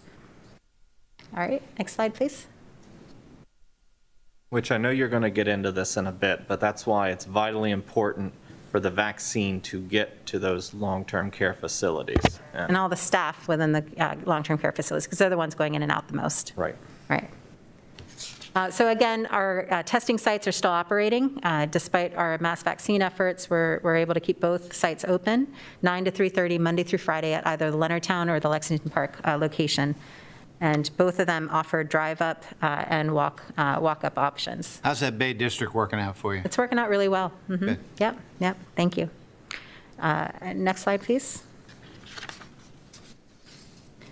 This is the link to our vaccine website, and here we put any updates that we have as we have them about our local vaccine efforts get posted to this web link. So if people want more detailed information, they can go there and click on the different links that we have there for them. All right, so I'm going to really talk about vaccine quite a bit and where we are with that. I know there's been a lot of questions in the community about what categories are a priority and when they're a priority and when it's going to be rolled out. Some of these questions are unknown because we don't know how much vaccine we're going to get until probably a couple days before they're delivered to us. Is that right? That is correct. We found out on Saturday what we're getting today on Tuesday. Well, I guess my thought process is how does it How do you plan? impact you as the number of people you can administer? I mean, It's a huge impact because at the local level, there's a lot of mechanics that need to come together to launch the effort, to plan the effort, logistics to work out. It's challenging to do that when you don't know exactly how much vaccine you're going to get. It's doubly challenging because of the way the vaccine works and what's required with it, too. Hopefully you can talk about that. In terms of all the dilution and everything with the one particular one, sure. But let's go on. We've been doing a really great job because we've got fabulous partners that have been working together to make this happen.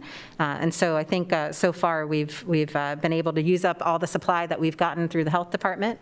And we're waiting for the next batch to come in so we can then administer that immediately to our community. so you've used all the ones you have so far? Yep. We'll go to the next one. There's a new batch coming in today. You didn't have any wasted because they No weren't wastage. improperly used? No, we don't waste vaccine. Good, thank you. We try not to. There might be an occasional, but we haven't had those yet. So initial vaccine supply. So we're in phase 1A. So there's phase 1, phase 2, and then there's this potential phase 3 over the long term. Phase 1 is broken up into A, B, and C. We are in category phase 1A right now. The whole state is in phase 1A. In phase 1A, these are the entities that are receiving vaccine supply currently in our county. MedStar St. Mary's Hospital was the first to start with vaccinating their hospital and outpatient staff that are MedStar affiliated. St. Mary's County Health Department was the next to start, and I'll talk about that timeline in a few slides. Our role is to vaccinate all other local healthcare personnel, first responders, the judicial system within that phase 1A period of time. The Department of Defense received vaccine also around the same time and started vaccinating their population according to their plan. Does that mean you're going to vaccinate all the lawyers? So the judicial system is primarily all the people working in the courts or people who have to be in person at the courts. Okay. The National Pharmacy Partnership is something that I've mentioned before, that is a partnership nationally to assist with staffing to get vaccine into the arms of staff and residents at long-term care facilities. That's the first part. That's part one. It's the long-term care facilities. So we have 3, Charlotte Hall Veterans Home, Chesapeake Shores, and St. Mary's Nursing Center. There's a part 2 to this pharmacy partnership. Those are the assisted living facilities. So in our county, that's Discovery Commons, Taylor Farms, and the assisted living facility that's part of Charlotte Hall Veterans Home. In addition, there's also the DDA group homes, the Developmental Disabilities Association group homes. And then the residential recovery programs, which are associated with behavioral health, people living together in congregate settings, more vulnerable population. Now, you may have covered this, but what about like Victory Woods or people where, So those are not considered assisted living facilities, nor are they considered long-term care facilities. but aren't they congregate? They're senior living settings. There are people living together, just like you would in a multi-unit apartment complex, for example. But they're not considered, as part of this pharmacy partnership, a kind of healthcare or extended care type of It facility. just seems like they would be a priority just because Sure. of the, And they would be based on age, and I'll talk about that in a moment, where Okay. we start getting to population-based vaccination, based on age. So part one of this national pharmacy partnership has been activated by the state. CVS or Walgreens is actually going out into these long-term care facilities and providing that first dose of vaccine. So far in our county, St. Mary's Nursing Center has received its first dose of vaccine. Chesapeake Shores is scheduled for tomorrow, and Charlotte Hall is scheduled for the 13th of January to receive their first dose of vaccine. And you're talking both residents and workers? Correct. Okay. By the pharmacy partnership. And it's primarily Walgreens, I believe, in our county that's doing this. It may not be the local Walgreens staff. Sometimes they are activated to assist. It could be Walgreens staff. Walgreens in St. Mary's? Yes, there are. And so it could be Walgreens staff from other jurisdictions that come out. The one in Leonardtown by the Food Line is actually a Walgreens pharmacy as Okay, well. sorry, I didn't. No, it's okay. It just changed over. And so they can activate local people, but sometimes they're bringing people from other jurisdictions to help assist with the Tell me, vaccination efforts. I'm sorry to interrupt you again. We're hearing that some professionals, healthcare, whatever they may be, don't want to get it yet. I know I saw one somewhere in the country where 60% opted out. What's your percentage of 100% of the people in the nursing homes getting 100% of the people? No, we have, it depends on the groups that you're looking at. I don't have an exact percentage for you at this point because we're not tying people back to their workplaces and seeing what percentage of this particular workplace got vaccinated. That's up to the manager of the workplace to follow that. But we have been inviting everyone.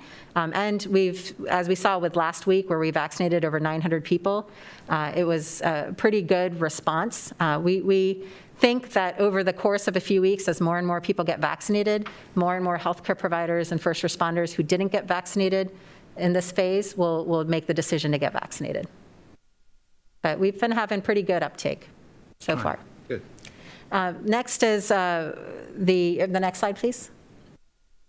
So in phase 1A, this is where it's important for people to understand that we really look very closely to national recommendations for priority categories for vaccination. And those recommendations are provided by that Advisory Committee of Immunization Practices, or ACIP or ACIP. That's a very well-established body of medical professionals and scientists who have provided guidance on vaccines and who to administer vaccines to for decades. ACIP did not make specific recommendations about the Moderna and the Pfizer vaccine until they were approved, emergency use approved, by the FDA. That just happened a few weeks ago. So this is all happening very quickly over the past 2 to 3 weeks, where all of this movement is happening. So ACIP did provide recommendations of what categories should be in the phase 1A category. That's listed up here in this table. Locally, health officers across the state and all the jurisdictions have also provided recommendations to the state as to what we think, based on our knowledge of our local jurisdictions and the needs of our population, should be in the priority category for phase 1A in Maryland. Those were recommendations provided to the state as listed here. The state has then generated and made public what they feel should be in that phase 1A category for the state of Maryland. That's in this last column here on this table. So this is the process that's unfolded over the past couple weeks when ACIP first put out its national recommendations about 2 to 3 weeks ago. So again, a very short period of time where all of this has rolled out. We are, as in St. Mary's County, We have reached out to all of these facilities. The ones that have an asterisk next to them are ones that are tied into the pharmacy partnership. Because they are tied into the pharmacy partnership, local health departments are not supposed to be offering that vaccine to those groups. They have to wait for the pharmacy partnership. The vaccine doses for those groups go straight to the pharmacies from the feds. And then the pharmacies then administer those vaccine doses. Those vaccine doses do not come to Maryland to then be determined who to distribute it to. It's an activation of the pharmacy partnership. That's probably one of my biggest concerns about this whole process, and hopefully CVS and Walgreens can manage this on a national scale, on a local scale, to the extent that they need to, but without a doubt, they are responsible for one of our most vulnerable populations, and hopefully they are on the ball and getting moving on this. And I think it's important to clarify just what you said. There's 4 different areas of vaccine in phase 1A. The MedStar is getting vaccine, they're distributing, however, their corporate entity is directing them to. The pharmacies are getting it directly from the federal government. The state is providing it to you at the health department, and you can only distribute the vaccine based on the state guidelines. Correct. And then the Department of Defense is doing whatever they're doing with the vaccine. Correct. That's According the to way their the vaccine is being passed out right now. Correct. Okay. Now, recently, the state did distribute a small number, just 100 doses, to different federally qualified health centers in the state, but we don't have an FQHC located here. We have a part-time office that's associated with Greater Baden, but that hasn't, that's not a full-time location, specific location for the FQHC. Okay. And again, our rollout of phase 1A is based upon what we've been approved to roll out by the state. So if the state has not put forward a plan for rollout for a particular phase, we can't move forward. We need to get permission from the state to be able to move forward with who the priority categories are, even if we make our own local recommendations to the state. We have to wait for that approval. You probably said it, but I want to make sure I got it right. Pharmacies are going to be doing these vaccines at some point in time. They're not doing them now, but they'll be doing them sometime. So the pharmacy partnership is doing vaccines. They're doing them specifically in the nursing homes. Okay, but Not to the general pharmacies are doing public it, but yet. they're doing it. You can't go to CVS. No, yet. it's not to the general public. It's not like getting a flu shot yet. Okay, In the future, they will, but not now. I guess I know the answer. I'm just trying to be clear. Sure. Secondly, if a physician, because a lot of people want to consult their physician before getting it to make sure they don't have a issue, and physicians don't have it. Not at this time. They will in the future. They're trying to get physicians registered and their practices registered and trained so that they would be ready to accept vaccine. Okay. If you could move to next phase. So phase 1B, we in St. Mary's County are ready to move into phase 1B. We are rolling out mass vaccine clinics this week for additional first responders and healthcare personnel. Towards the end of this week, we will be ready to move on to the next phase. We do not yet have permission from the state to move into phase 1B. The state has not yet made public what its priority categories are for phase 1B. ACIP nationally did put out recommendations for phase 1B. Those came a couple weeks ago, and those are those categories here. The prime category, the first category in phase 1B would be adults age 75 years and older. And then there's occupational categories as listed below. Now, some of those occupational categories that ACIP has listed for phase 1B, we're already addressing right now. For example, fire rescue, law enforcement, corrections, because that's part of the state's phase 1A approach. There's some additional categories as well. So locally, as I mentioned, locally the health officers have made recommendations to the state as to what we think should be in the phase 1B category. Those are listed here, very similar to ACIP, in fact, pretty much exactly, except for the ones that are already part of phase 1A here in Maryland. Now tell me, what about people who have underlying conditions, is the term I use. I see we got 75 years and older. Right. But I know the directive, some guidance we've seen said 65 and older. That'll be in the next phase. Now look, I'm over 65. My point is, it's not about me. I'm not going to get one until everybody. I'm going to wait until everybody who wants one has gotten one, and there's plenty. I'll get mine. But my point is that, there's people who are in their late 60s that have a heart disease or some other kind of, and they're worried that they can't get it either. So what, how's that fit in? If So people Phase have- 1C, I'll talk about that in a moment. That's actually the next Oh, that's category. actually 1C? Yeah, that's Phase 1C. So if you have some kind of a pre-existing condition that makes you more vulnerable, you Yes. fall below the 1B. Yes, Okay. correct. Okay. So again, the state has not yet released its priority categories for Phase 1B. This is partly why we haven't been communicating here locally, because we don't know yet what is going to be approved by the state for Phase 1B. What's taking them? So, yeah, go ahead. Sorry. No, I'm sorry, but I know I'm spontaneous, but what's wrong with the state? I'm not sure. Okay. There is a press conference today, this evening, and I'm hopeful that Right. information will be shared, and I'm hopeful we'll be able to move forward as a local jurisdiction. Not every jurisdiction is ready to move into 1B. We will be by the end of this week. But now, is this a statewide, I guess it makes sense to me that when they implement something, it's implemented statewide. But do we have any flexibility countywide based upon our specific situations in the county, which may be different than Montgomery County or Garrett County or? At this time, no. Okay. So I think it would be, go ahead. just as the Board of Health, look, there's some people who don't want to get the vaccine. That's okay. There's a lot of people who do want to get the vaccine. Right. And we're getting a shipment of the vaccine today. It's unacceptable in my mind that we have vaccines sitting on the shelf not being used because the state hasn't allowed us to move into the next phase yet. I think she said we had that, though. Yeah, we don't have that problem yet. We will get vaccine today, and that will become a problem if we're not able to move forward into Phase 1B by the end of the week. Okay, so, but if the governor does not announce the plans for that in his 5 o'clock press conference today, I would support this board sending a letter up to the state encouraging more local control over that. So I would hope that the other commissioners would support a similar type letter. I think, We will address that. Oh, No, I think we're all on board with you, Commissioner Colvin. I got to believe the state's getting a lot of heat, too, as that's the term I'll use. So, yes, I think if we're able to address this locally, I mean, local communities know their communities the best. We have great partnerships here in St. Mary's County. I'll talk to them in a moment. We have volunteers. I can't tell you how many nurses and physicians have reached out to the health department wanting to volunteer their time to help us out. But they're not going to be willing to drive 2 hours to some other jurisdiction to volunteer. They want to help out their own neighbors here in St. Mary's.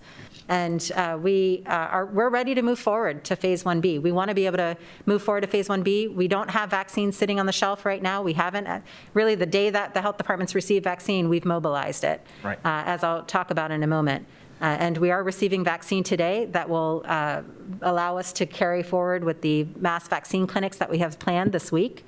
But again, if we're able to move into Phase 1B, then we will be the most efficient with getting that vaccine into arms of St. Mary's County residents. now, also important to note in Phase 1B, our recommendation, at least locally, is that educators would be in Correct. that too. So which would again help to open up schools quicker, get the students back Correct. into school. And the superintendent have had long discussions about this already and a plan in place. If we were given the local authority by the state to move forward, we have plans in place to get to get teachers and staff vaccinated so that it can assist them in their return to school plans. The And I believe superintendent told me that the schools would be able to open in 2 weeks if we were able to move into Phase 1B.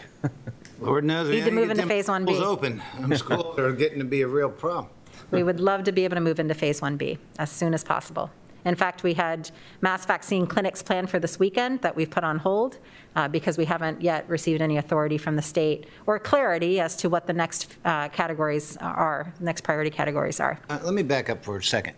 So when you mentioned about you had something for the weekend, you're doing this Monday through Friday, 9 to 3:30, is that right? So we're not, that's testing.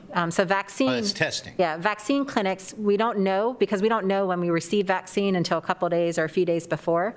Right now, we have vaccine clinics planned for the latter half of the week, every week. And that's assuming that we'll get a vaccine delivery either on Monday or Tuesday, or by Tuesday, hopefully. So I know you have your dashboard and whatnot. So you'll have some type of an app or something when you get the information about when people are allowed to get these vaccines. Correct. We put out communication. So right now in Phase 1A, it's all been specific occupations. Right. So we've contacted those work environments to be the points of contact for all of their employees. And we put out a press release where people could complete a survey. It had a link to a survey. Based on the responses to that survey, then we would send the invitations out for the mass vaccine clinics. In the next phase, if Phase 1B, if Maryland agrees with our local recommendations and national recommendations that we have a general population approach of individuals 75 years and older, then we will put out a press release. We actually have the whole press release prepared. We're just waiting for the authority to hit the enter button. And we put out a press release, and that press release has links to the clinics where people can go ahead and register for that vaccine. Registration is required in Maryland in order to receive vaccine. And fortunately, we have a partnership with the Department of Aging and Human Services to assist us with this group of individuals in particular. Very good. And we'll roll that out as soon as we have clearance from the state to do so. Could go to the next stage. So Phase 1C, Commissioner Hewitt, you brought up the question about individuals over 65 and those with medical conditions. That's according to national guidance, because of the large numbers of people that this would encompass and the amount of time it'll take to ramp up vaccine supply. That's partly why they're in this category here of Phase 1C. And so those are the population categories, and then below that are the groups of occupational categories that would be in Phase 1C. The health officers have recommended to the state following ACIP guidance in this matter. And so that's where Phase 1C carries over with the addition of social and human services that have in the field or home-based contact with clients, as well as continuity of government. Again, there's no clarity yet from the state as to what they have adopted as Phase 1C, and we don't yet have permission to keep moving forward from the state at the local level. Phase 2 is essentially all other persons that are approved, age approved for the vaccines that we currently have available. Again, ACIP recommendations are made after vaccines are approved by the FDA. And so the only 2 vaccines that have been approved by the FDA here in the US are the Moderna vaccine and the Pfizer vaccine. And I think I went through those at our last Board of Health meeting. Are we using both? We are using both, correct. 50-50? No, it depends on the week. The first shipment we had in the first couple weeks was all Moderna, and I'll talk about that in a moment. And then this week, we're getting mostly Pfizer. Well, we're hearing the challenges of Pfizer, is that it's, so cold, and are we equipped to deal with that? We are equipped to handle that. That's partly why we're getting a lot of doses this week. Good. We several months ago, the health department purchased an ultra-cold freezer so that we could be prepared for vaccine supply. But your CARES funding, I hope. Yes, absolutely. It was actually very good forward thinking on your part. That's positioned St. Mary's County very well. Thank you. Yes, I think we're fortunate that we have that capacity. We're fortunate that our hospital has that capacity as well, and as do others who are going to be getting vaccine in the future. So it's good. Next, please. All right, so this is just an accounting of what has happened specifically with the health department vaccine.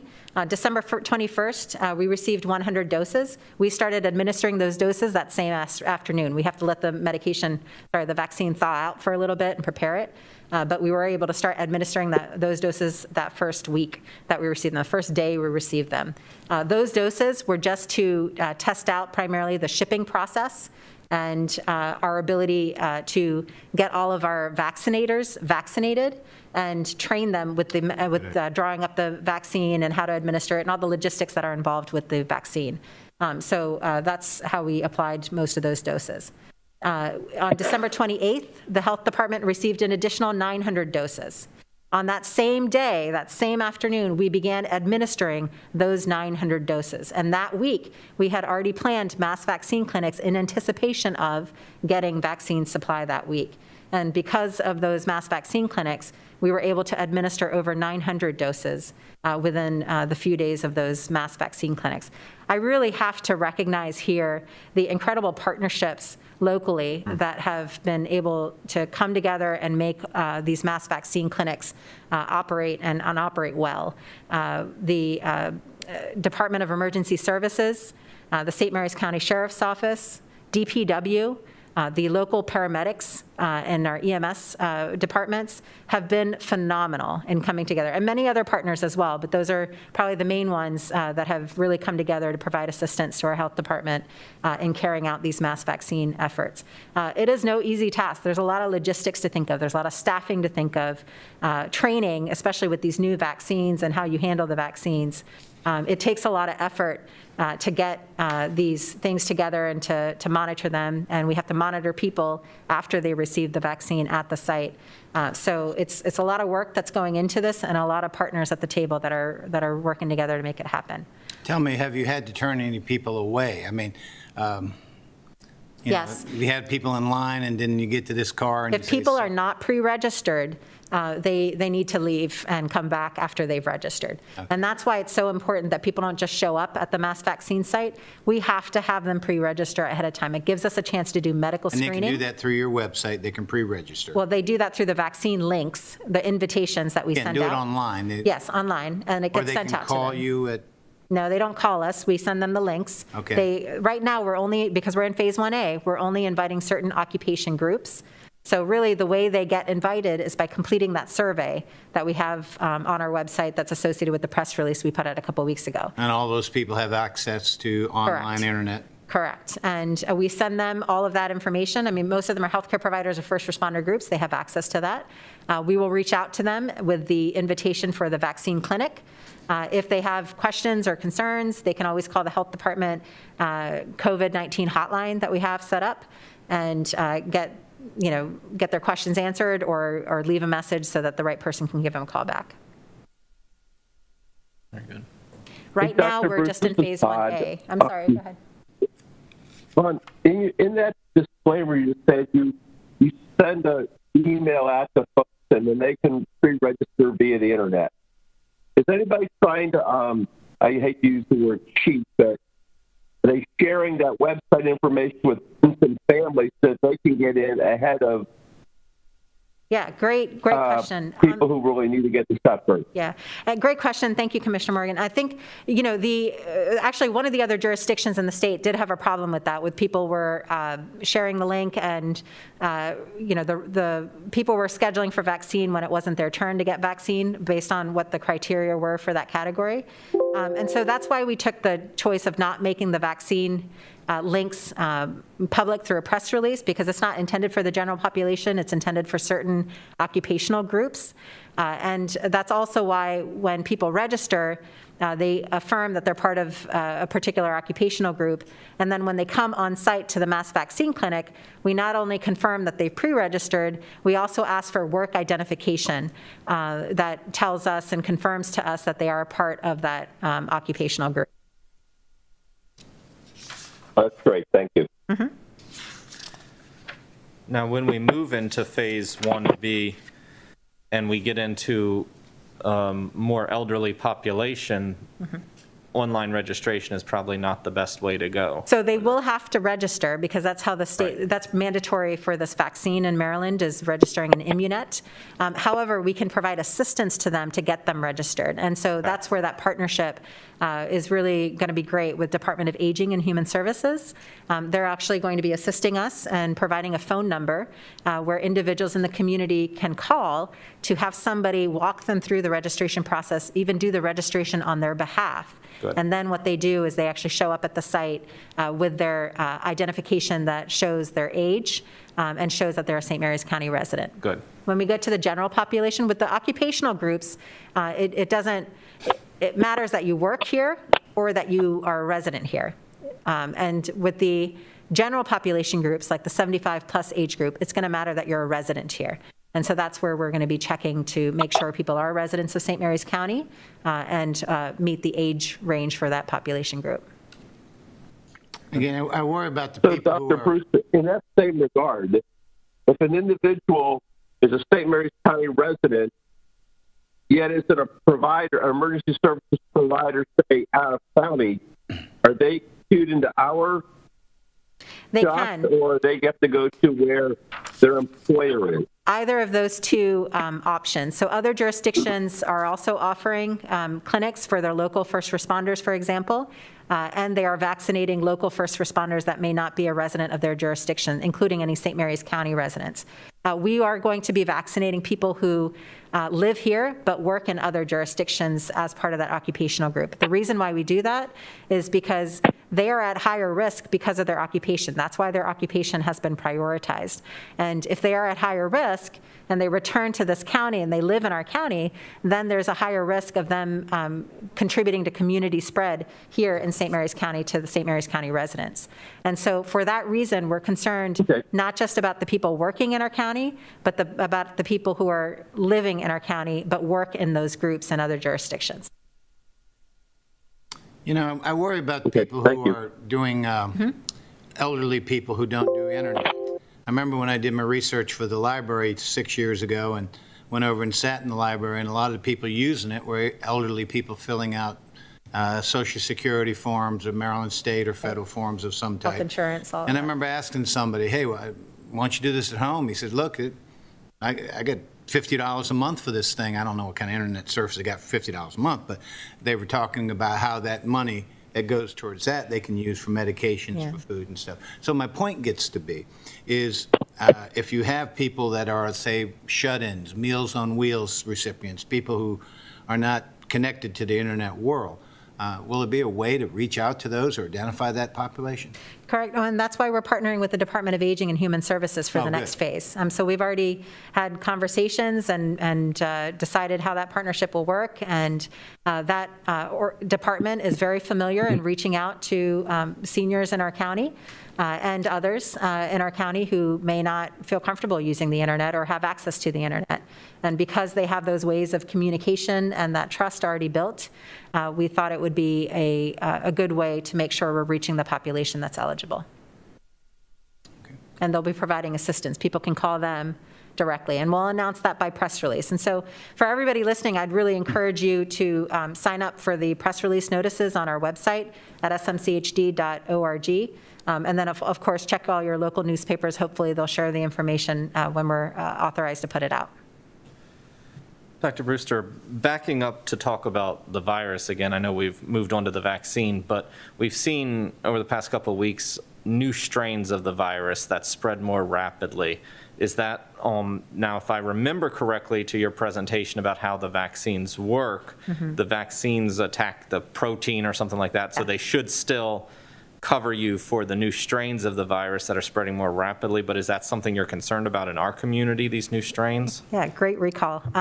Yes, so these two vaccines in particular target what's called the S protein. That's on the virus, and the spike protein, the S protein. And so the spike protein is something, because it's targeted by these vaccines, if there's a change in the spike protein, it could theoretically cause a change in how effective this vaccine is, or these vaccines are, these two. We don't know yet, and we don't have the data yet to say that those new strains are here in our county or even here in Maryland. All of that is there's work being done to try to determine whether those strains are circulating in Maryland or to keep an eye on that. At this point in time, we have two vaccines available. We think those vaccines will be effective against different kinds of strains of this coronavirus. But again, we don't have the information to be able to know for sure until we get to that phase. Okay. Is that your presentation? Yes, and actually, if we move to the next slide, Dr. Michaels will be coming up and talking a little bit about how MedStar St. Mary's Hospital has handled all this. Well, before you leave us. Sure. And I hope you don't leave us. I'm not going to. I'll be here. Good. I want to say this to you. Okay. The last meeting, I used the terms overbearing and narrow-minded. Those were poor choices of words.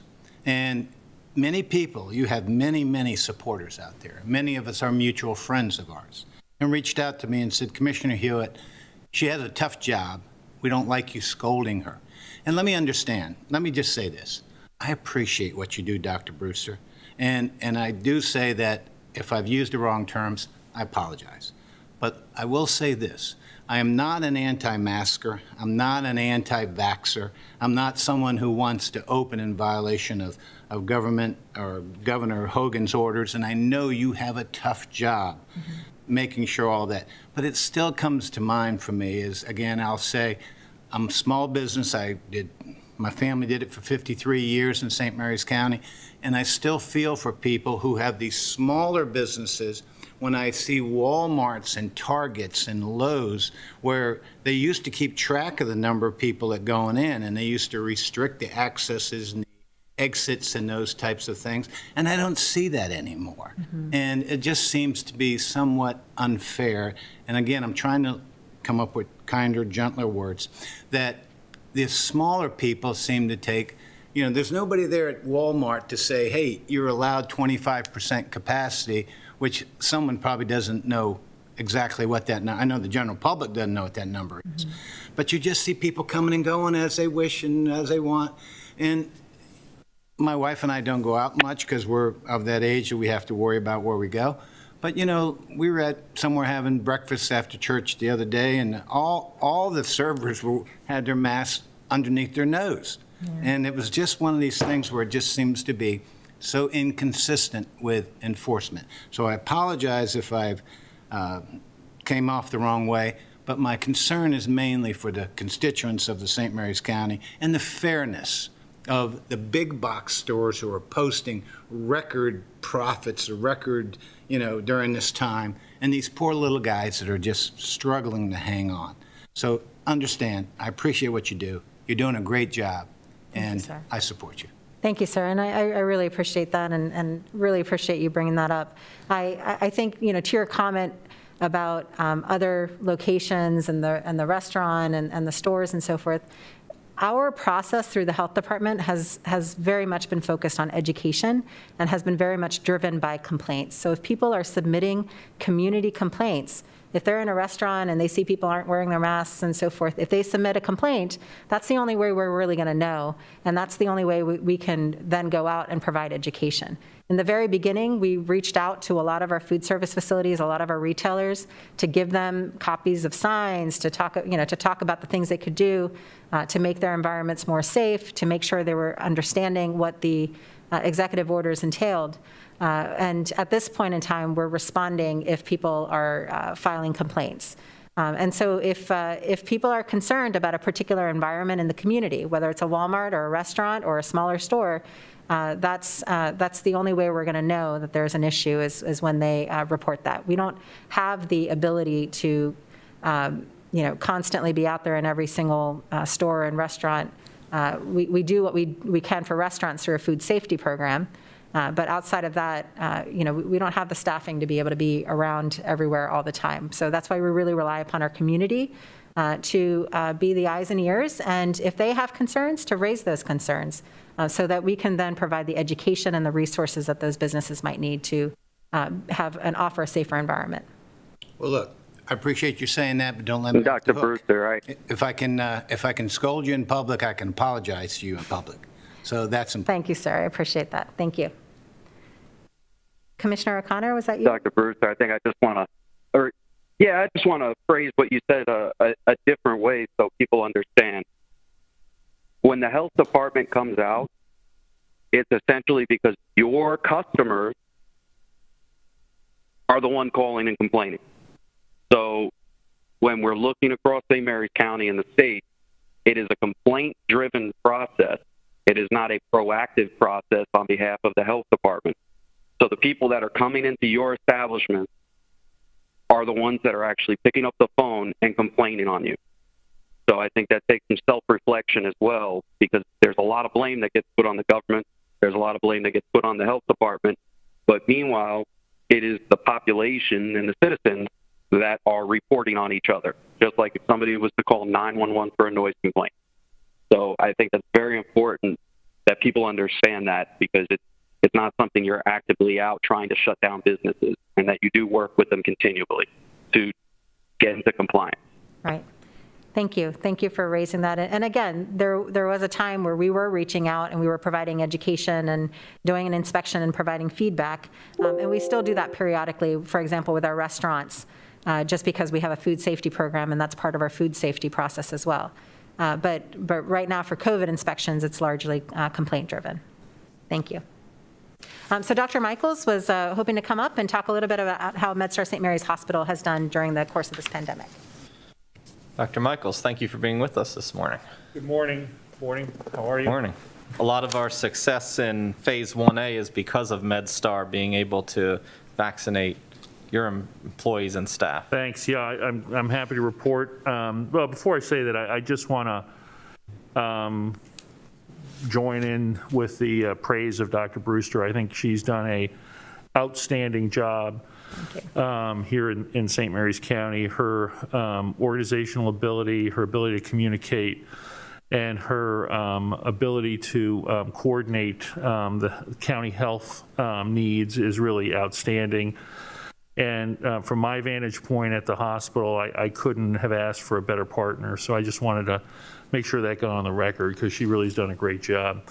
I'm happy to report that as by the end of the day today, we'll have vaccinated over 700 healthcare workers in St. Mary's County, both at the hospital and at the various offices throughout the county.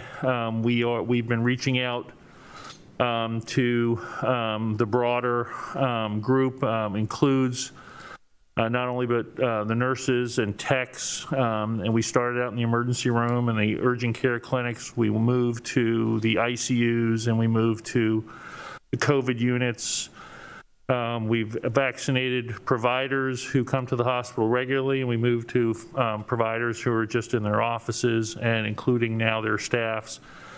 We're offering up to 125 vaccination slots per day. We do have vaccine at this time. I don't have a crystal ball to tell you how long we'll have vaccine, but it appears that there's still a significant supply available for healthcare workers throughout the state. The state sort of has gone through some evolution. We were initially allocated as one of the 28 hospitals in the state to get a vaccine.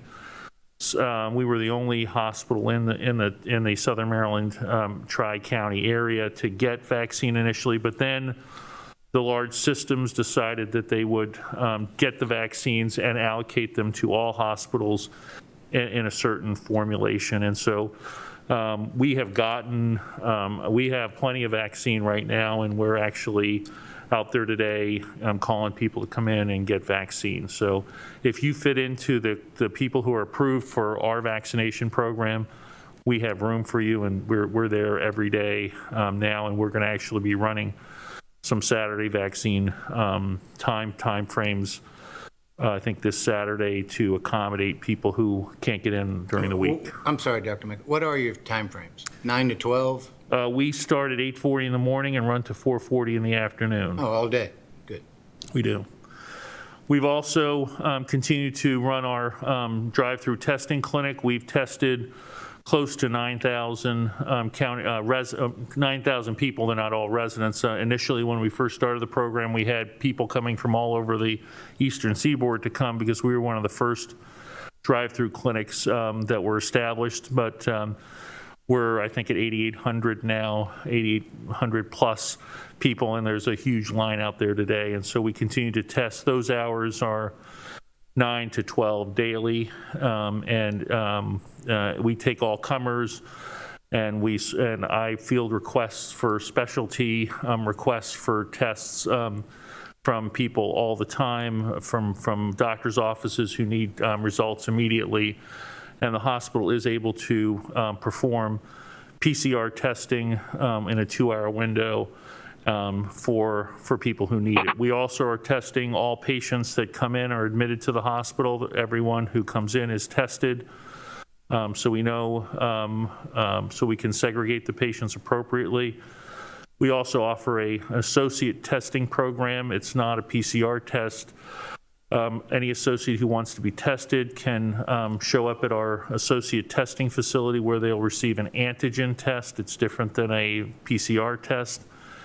And the antigen test is then run, and if the antigen test comes back positive, then the associate is tested with a PCR test to confirm that result, and only the PCR test is considered the valid, so that the antigen test is a screening test that we use to sort of preserve PCR testing capabilities. Let me ask you a couple questions about that real quick. Sure. So if someone has the antigen, I'm concerned, antibodies. Antigen, not antibodies. Antigen is the actual, it's what the antibody is to. Okay, let's just say someone's got the antigen. Okay. Now, that person cannot get it and cannot give it? Cannot get. Okay, if someone were to say, I've been in meetings where someone says, I've got the antibodies, so I don't have to wear a mask and I don't have to do these protocols because Right. I can't give it to you and I can't get it.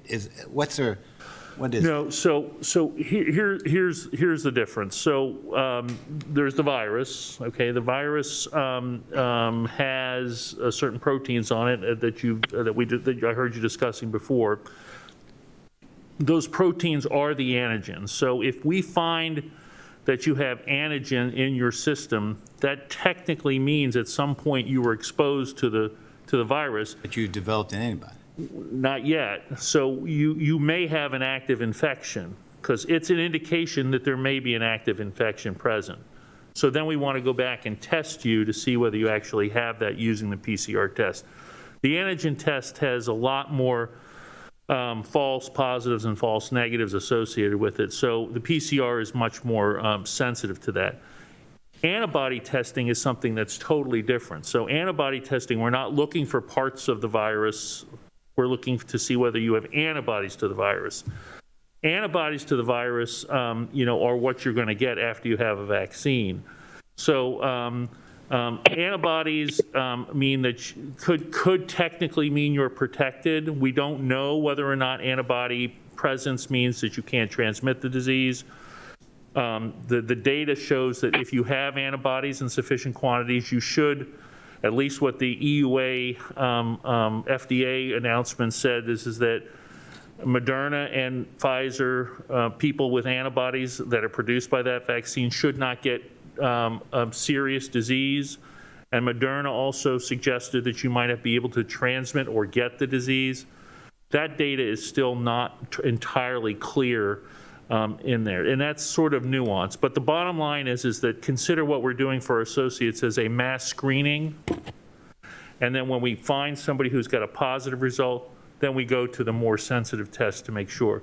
And this is only for the worried people, the people who are worried. These are asymptomatic people. If you are symptomatic, we won't even see you in that clinic. We immediately refer you to occupational health, where you go through a regular series of testing. Evaluations. Right. So if you're symptomatic, if you have a fever, if you have any type of symptoms, this is not for you. This is just, I've been working in the hospital.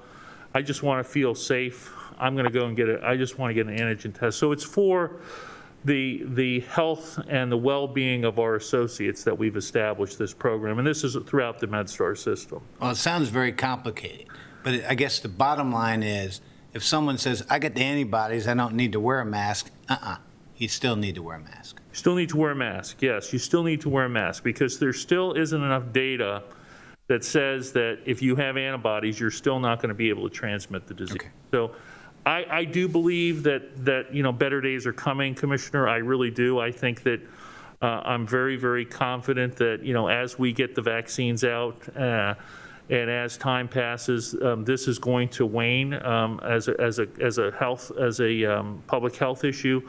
Until that time, I'm wearing my mask. As far as your questions earlier to Dr. Brewster about people not taking the vaccine, so I just want the public to know and the commission to know that that the healthcare, the physicians are taking this vaccine. Hands down. I mean, I have not seen one physician who has not decided to take the vaccine. So that doesn't say that's not scientific, but what it tells me is people who have significant experience and understand how these vaccines work is that they do feel confident and they're rushing to take them. And I'm just so pleased with the response that we've gotten throughout MedStar St. Mary's Hospital and the surrounding healthcare people in our community. Well, I think you can understand some of the trepidation people have when something's called warp speed. Sure. Because, you know, I have a son who's a scientist and does this kind of stuff you do. And I shouldn't say it that way. Bottom line is he says, you know, these trials usually take months, if not years. Right. And you need to figure out if you get a liver function or, you know, something else function in your body. Sure, I understand the concern, and so really it's a risk-benefit analysis. Sure. But your doctors are getting it, is what you're saying. Doctors are getting it.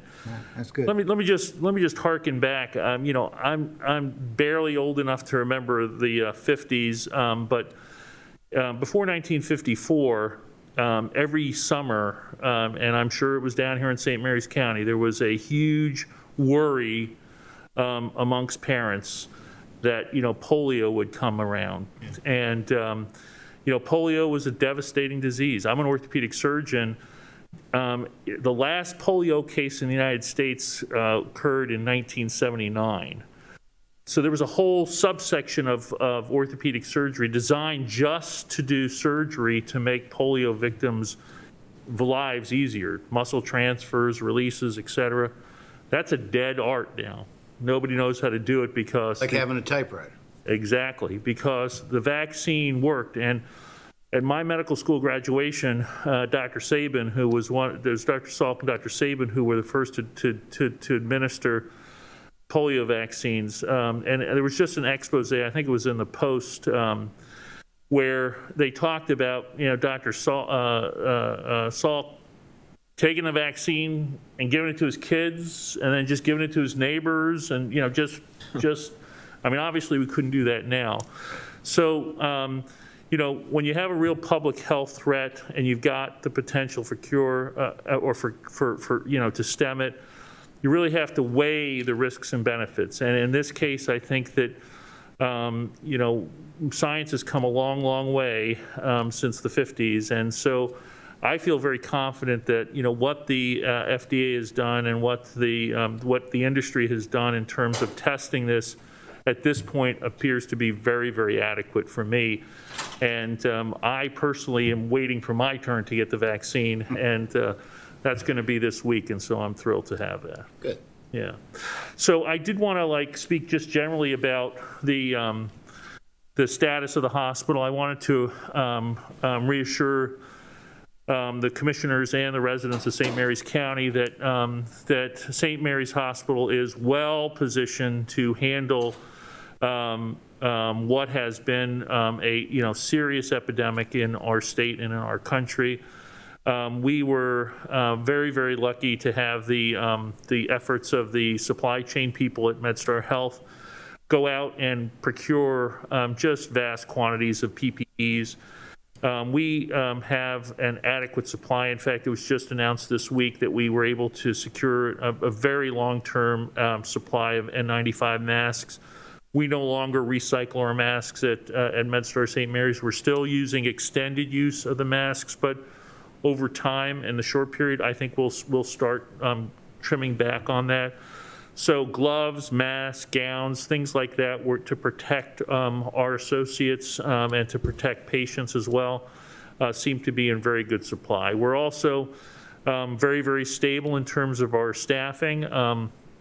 Where, as you've heard throughout the country, the ability to procure temporary workers throughout in hospitals across the country is almost non-existent now, or the salary or the pay is just so high that it's just prohibitive. But we luckily have, you know, where we need to be in staffing to handle what we've seen so far. Now, obviously, if things got a lot worse, that situation could change. But for right now, MedStar St. Mary's is handling this very well. And I have to tell you, the engagement of our associates and physicians has been fantastic. And we continue to perform at a very, very high level of quality and safety at the hospital. Just to toot our own horn, you know, we are a grade A hospital from the Leapfrog study. That's a national ranking of hospitals, and that's our 6th grade of A that we've received over the course of the last several years.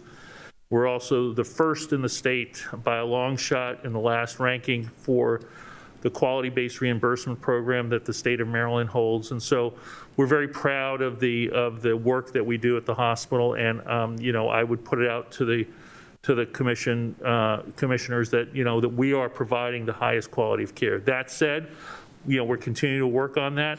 What Dr. Brewster spoke about in terms of her graphs, I just want to confirm. So we have treated 424 COVID positive patients. The ED has treated that many, I'm sorry. We admitted our first COVID positive patient on March 23rd, 2020. We have treated over 334 COVID positive patients. 300 of those were inpatients. 13 of those were admitted to the hospice house. Of that 334, 21% were in observation status. We had a low initial prevalence of COVID during the first outbreak in the spring.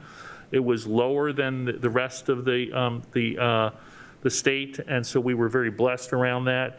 But post-Thanksgiving, we definitely saw a rise in COVID cases. In December, we were averaging 21 COVID patients per day. 2 weeks following Thanksgiving, we averaged 29. So these are hospitalizations? Yes, 29 COVID patients per day. And on December 8th, we saw the highest COVID volume at 35 positive patients per day. And that goes along directly with what Dr. Brewster showed in her bar graph in terms of the spread of the disease. So it definitely is worse in this surge. And we are starting to see a plateau of COVID positive patients. And I'm hoping that plateau then turns into a sort of a dive down, and then certainly as the prevalence of vaccinated people goes, that's really going to, I think, move the situation in the right direction. We've had about 51 deaths, with the first death occurring in April, on April 17th. We averaged 3 deaths per month in July through October. In the summer months, we had many, many days, and in fact, several weeks where we had 0 COVID patients in the house. So, there's definitely COVID, and then COVID went up significantly. In November, our deaths rose to about 5 per month, and then in December, we were averaging about 14 deaths per month. And so, this has definitely been the worst period of time, and I think that goes along with what Dr. Brewster's data has been. So I'm glad to answer any additional questions. I don't have any other major factoids to let you know, but clearly I'm glad to answer any questions about how we're doing. If I would say that we have detailed plans for surge capacity within the hospital. We have detailed plans for surge capacity outside the hospital if we need it. We've done that in conjunction with the health department and Dr. Brewster. We have a community facility that we could discharge patients to if need be. So far, the facilities that we have erected temporarily on campus have not been needed, and my sincere hope is that they're not going to be needed. But they are there, and they're equipped and ready to use. So I hope that gives the commissioners and acting as the Board of Health some confidence that the community is in good hands. We also are participating with all of the state programs, including transfer programs that the state might have. And we're also obviously very much working with our MedStar system, which I think really has been very, very proactive in making sure that resources are available for all the communities that they serve. Okay, you ready? Yes, sir. I've been asking Dr. Brewster for several months now about I call it the capabilities or the capacities and capacities of our local St. Mary's Hospital. Sure. And she has continually said, I can't tell you that. That's kind of, I don't know if it's HIPAA information. And I continue to believe that, look, we want to be partners and we want to help you. And part of that is knowing that our ICUs at, 80%, 40%, 100%. Could we turn the news on at night and you see these hospitals, whether in New York or California, wherever they may be, breaking point and showing all these people lined up in the hallways. So that gets a lot of people concerned about how our local facility is doing. So I'm not interested in names and gender. I don't want to know any of that personal information at all.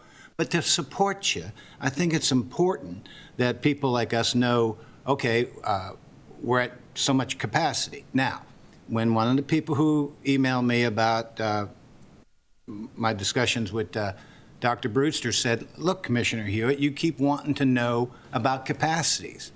I can tell you how to find that, and she put me onto a New York Times website. Now, I don't deal much with the New York Times because every time you go to their article, they want money. Right. It's not like, and there's too many ones who will give it to you for free. But I did get to that website, and I did get to St. Mary's Hospital. And in that website, it said that we had 24 ICU beds, and 23 of them were taken. And she said, therefore, Commissioner Hewitt, they're at 93% capacity. If you would do a little research, you could figure this information out yourself. So I thank that person for giving me that, sometimes you need to know. So my question to you is that information that New York Times, is that accurate? No. Actually, very surprising because, we haven't had 24 ICU beds ever. At MedStar St. Mary's, we have an ICU unit that has 12 beds. We could potentially flex to 22 ICU beds, but that would be just taking beds off the floor and trying to turn them into ICU beds. So we've never had. Let me just say, New York Times may not be as accurate as people tend to make them be. Yeah. So what I would say to your request is that especially. First of all, the data that you're wanting to know on a regular basis is recorded daily at the state level and at the federal level. And where can we find it? You can't because it's only released to certain groups of people. Why can't we, as Board of Health or people in the public, know what the challenges are at our local hospital? So what's the fear?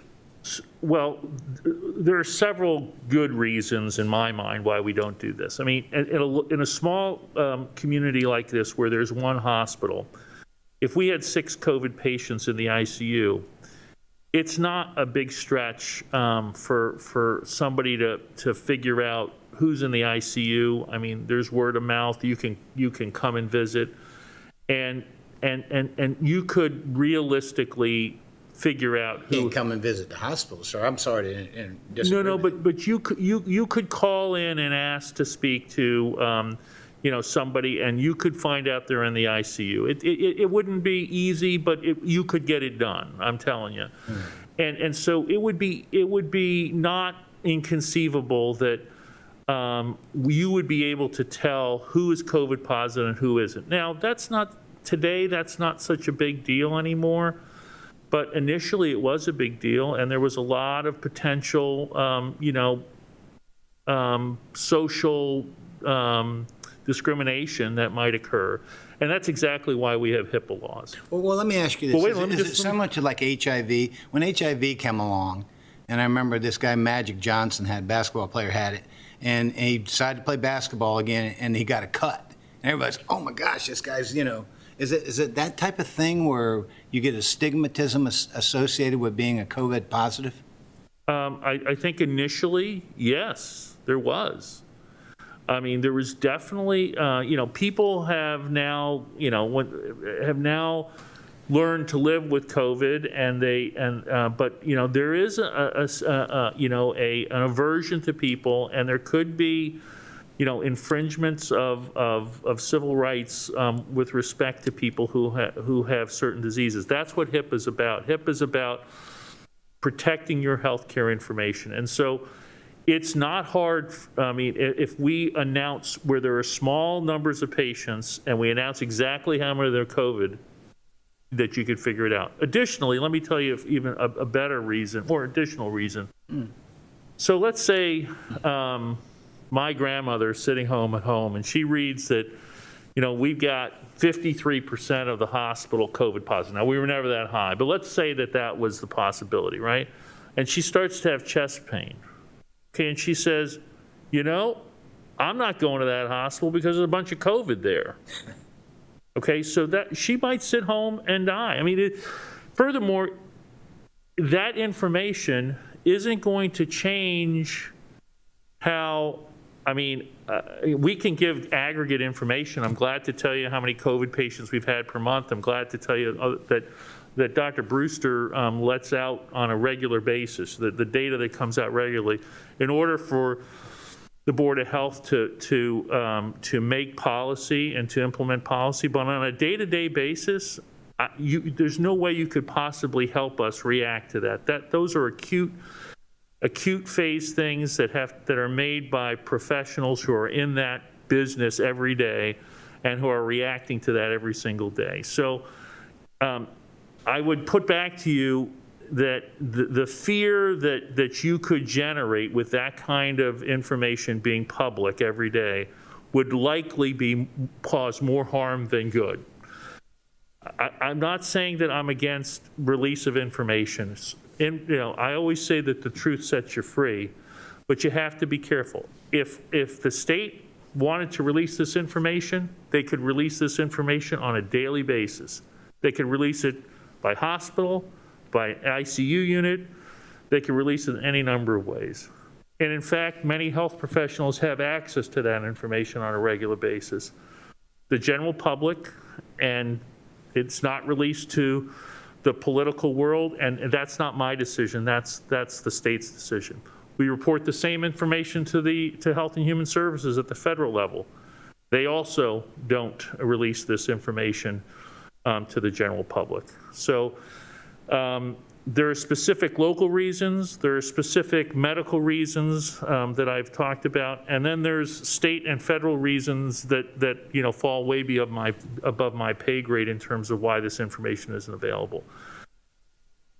I'm glad at any time to come or provide the information to Dr. Brewster, which she has, on things that you could help us with. I mean, we were not, we were a bit unusual. I know other hospitals in our area had issues with PPE, had issues with other things that they could use to help, manage the pandemic. Luckily, we did not have those issues in St. Mary's County.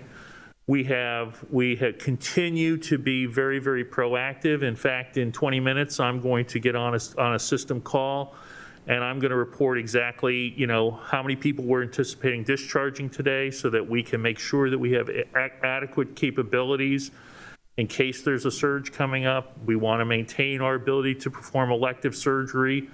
When we cut elective surgery back in the spring, we found that there was a significant increase in severity of illness because of some of the delays that had occurred. And so we're trying to also continue to take care of patients who have healthcare conditions that we can treat and help them early. And so we're trying to maintain those capabilities, and right now we're managing it. Today, it actually was a day we started a brand new program where we have essentially leased an ambulance, one ambulance for St. Mary's Hospital that will be at our disposal so that we can discharge patients on a regular basis, one at 11, one at 1, one at 3, one at 5. So that we don't delay opening up beds in case there is another surge. So we're getting these kind of operational efficiencies in place so that we are ready if things get worse. Now, I'm hoping that things aren't going to get worse. I'm hoping that we're at the zenith here of this, but I can't tell you that. And I'm sure Dr. Brewster knows much more about that than I do. Well, Dr. Michael, I want to thank you for coming in, and that is from the heart. Look, great. The information you gave us today was kind of the information I've been after. Sure. Now, whether it's every day or whenever we hold the Board of Health, if we can get some kind of data, I believe it's about transparency. Sure. And if you think you got a problem, then people should know you got a problem. If you don't have a problem, well, then, okay, that's good. Glad to provide, what we think that we could use on an operational basis at any time the county commissioners feel like they'd like us to get that information. We're glad to do it in person. We're glad to do it in any format that you like. Thank you. Commissioners on the line, do you have any questions for Dr. Michaels? I do not.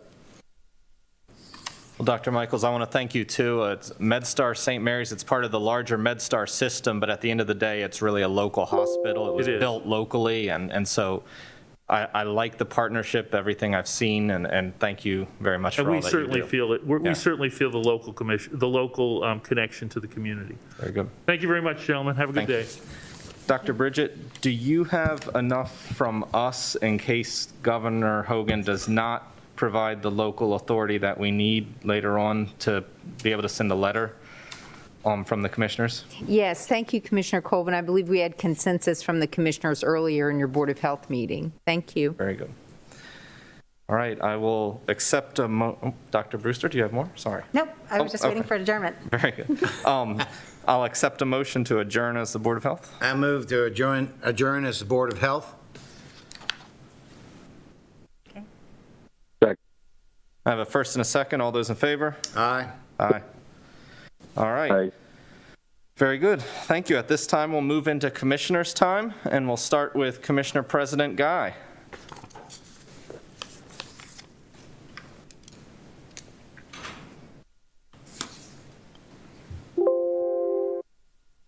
Commissioner Guy, can you hear me? Commissioner President, you would need to unmute yourself, sir. I can see that you're muted. You may need to. I'm sorry. I was muted. There you are, Can you sir. hear me now? Yep, we hear you loud and clear. Good. Okay, I'm sorry about that. I was muted and didn't press the right button. Anyway, I want to thank Commissioner Colvin for helping run the meeting today. Commissioner Hewitt put him on the spot after doing all the first, might say, readings. I'm sort of, a reason I'm not there, I've self-quarantined myself, and hopefully next week I'll be able to attend. And I want to wish everybody a Happy New Year, and just hope that 2021 will be a better year for all of us. And I do appreciate our health department and our hospitals and everything for getting this vaccine out as quickly as possible. And I assure you that we as county commissioners will do everything we can to get the vaccine distributed as quickly as possible. And we'll see what the governor says at 5 o'clock today. And if he doesn't, we will probably send a letter from asking to give us some relief to get it a little quicker.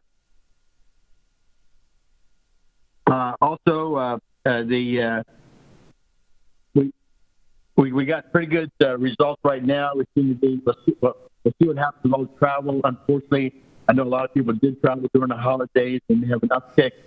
But with this vaccine coming out, we hopefully think we'll get better for all of us. And with that said, I'm going to pass it on to the next commissioner for their comments. Once again, let's make this a good new year. Right now, we do need to wear a mask, do social distancing, and hopefully our Board of Health will help us get through all. Thank you. Thank you, Commissioner Guy. Commissioner Morgan, your turn. Thank you, Commissioner Colvin. First of all, I want to wish everybody a Happy New Year.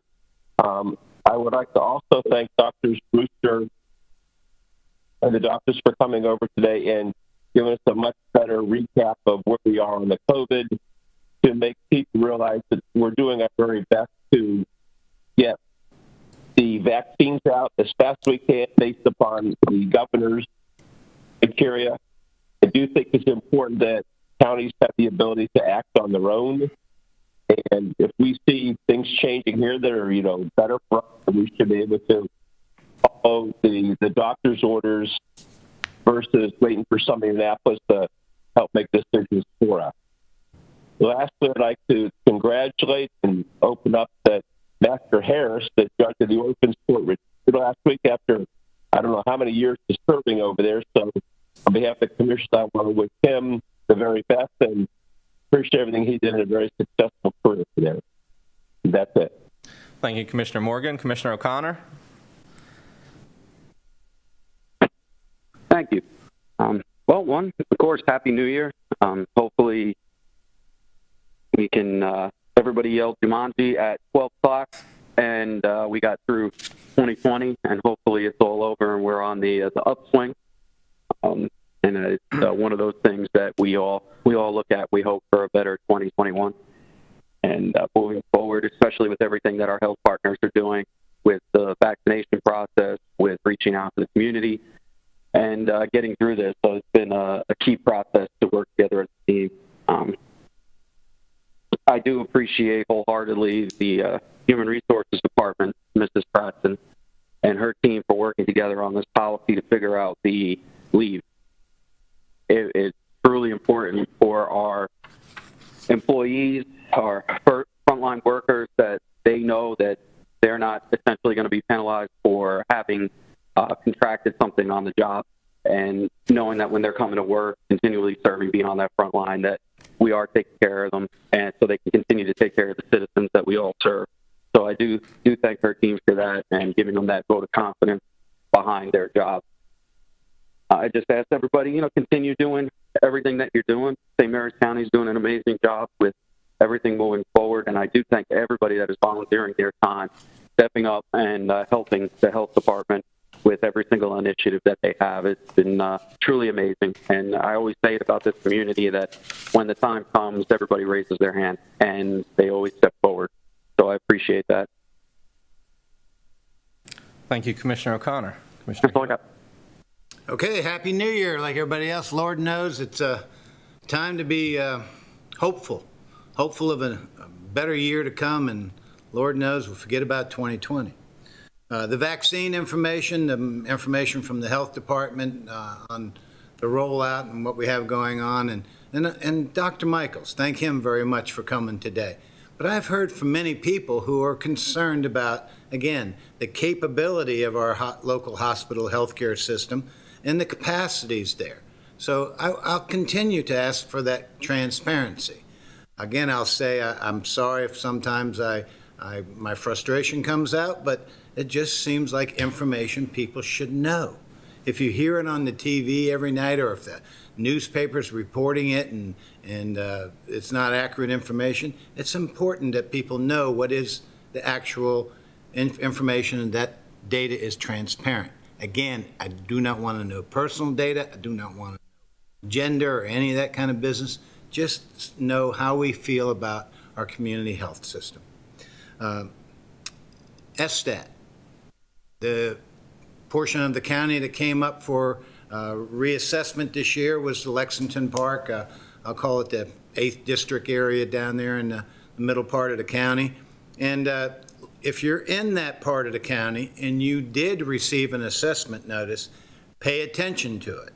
Somebody reached out to me recently and said that their assessment went up 181%, 60% a year increase over the next 3 years.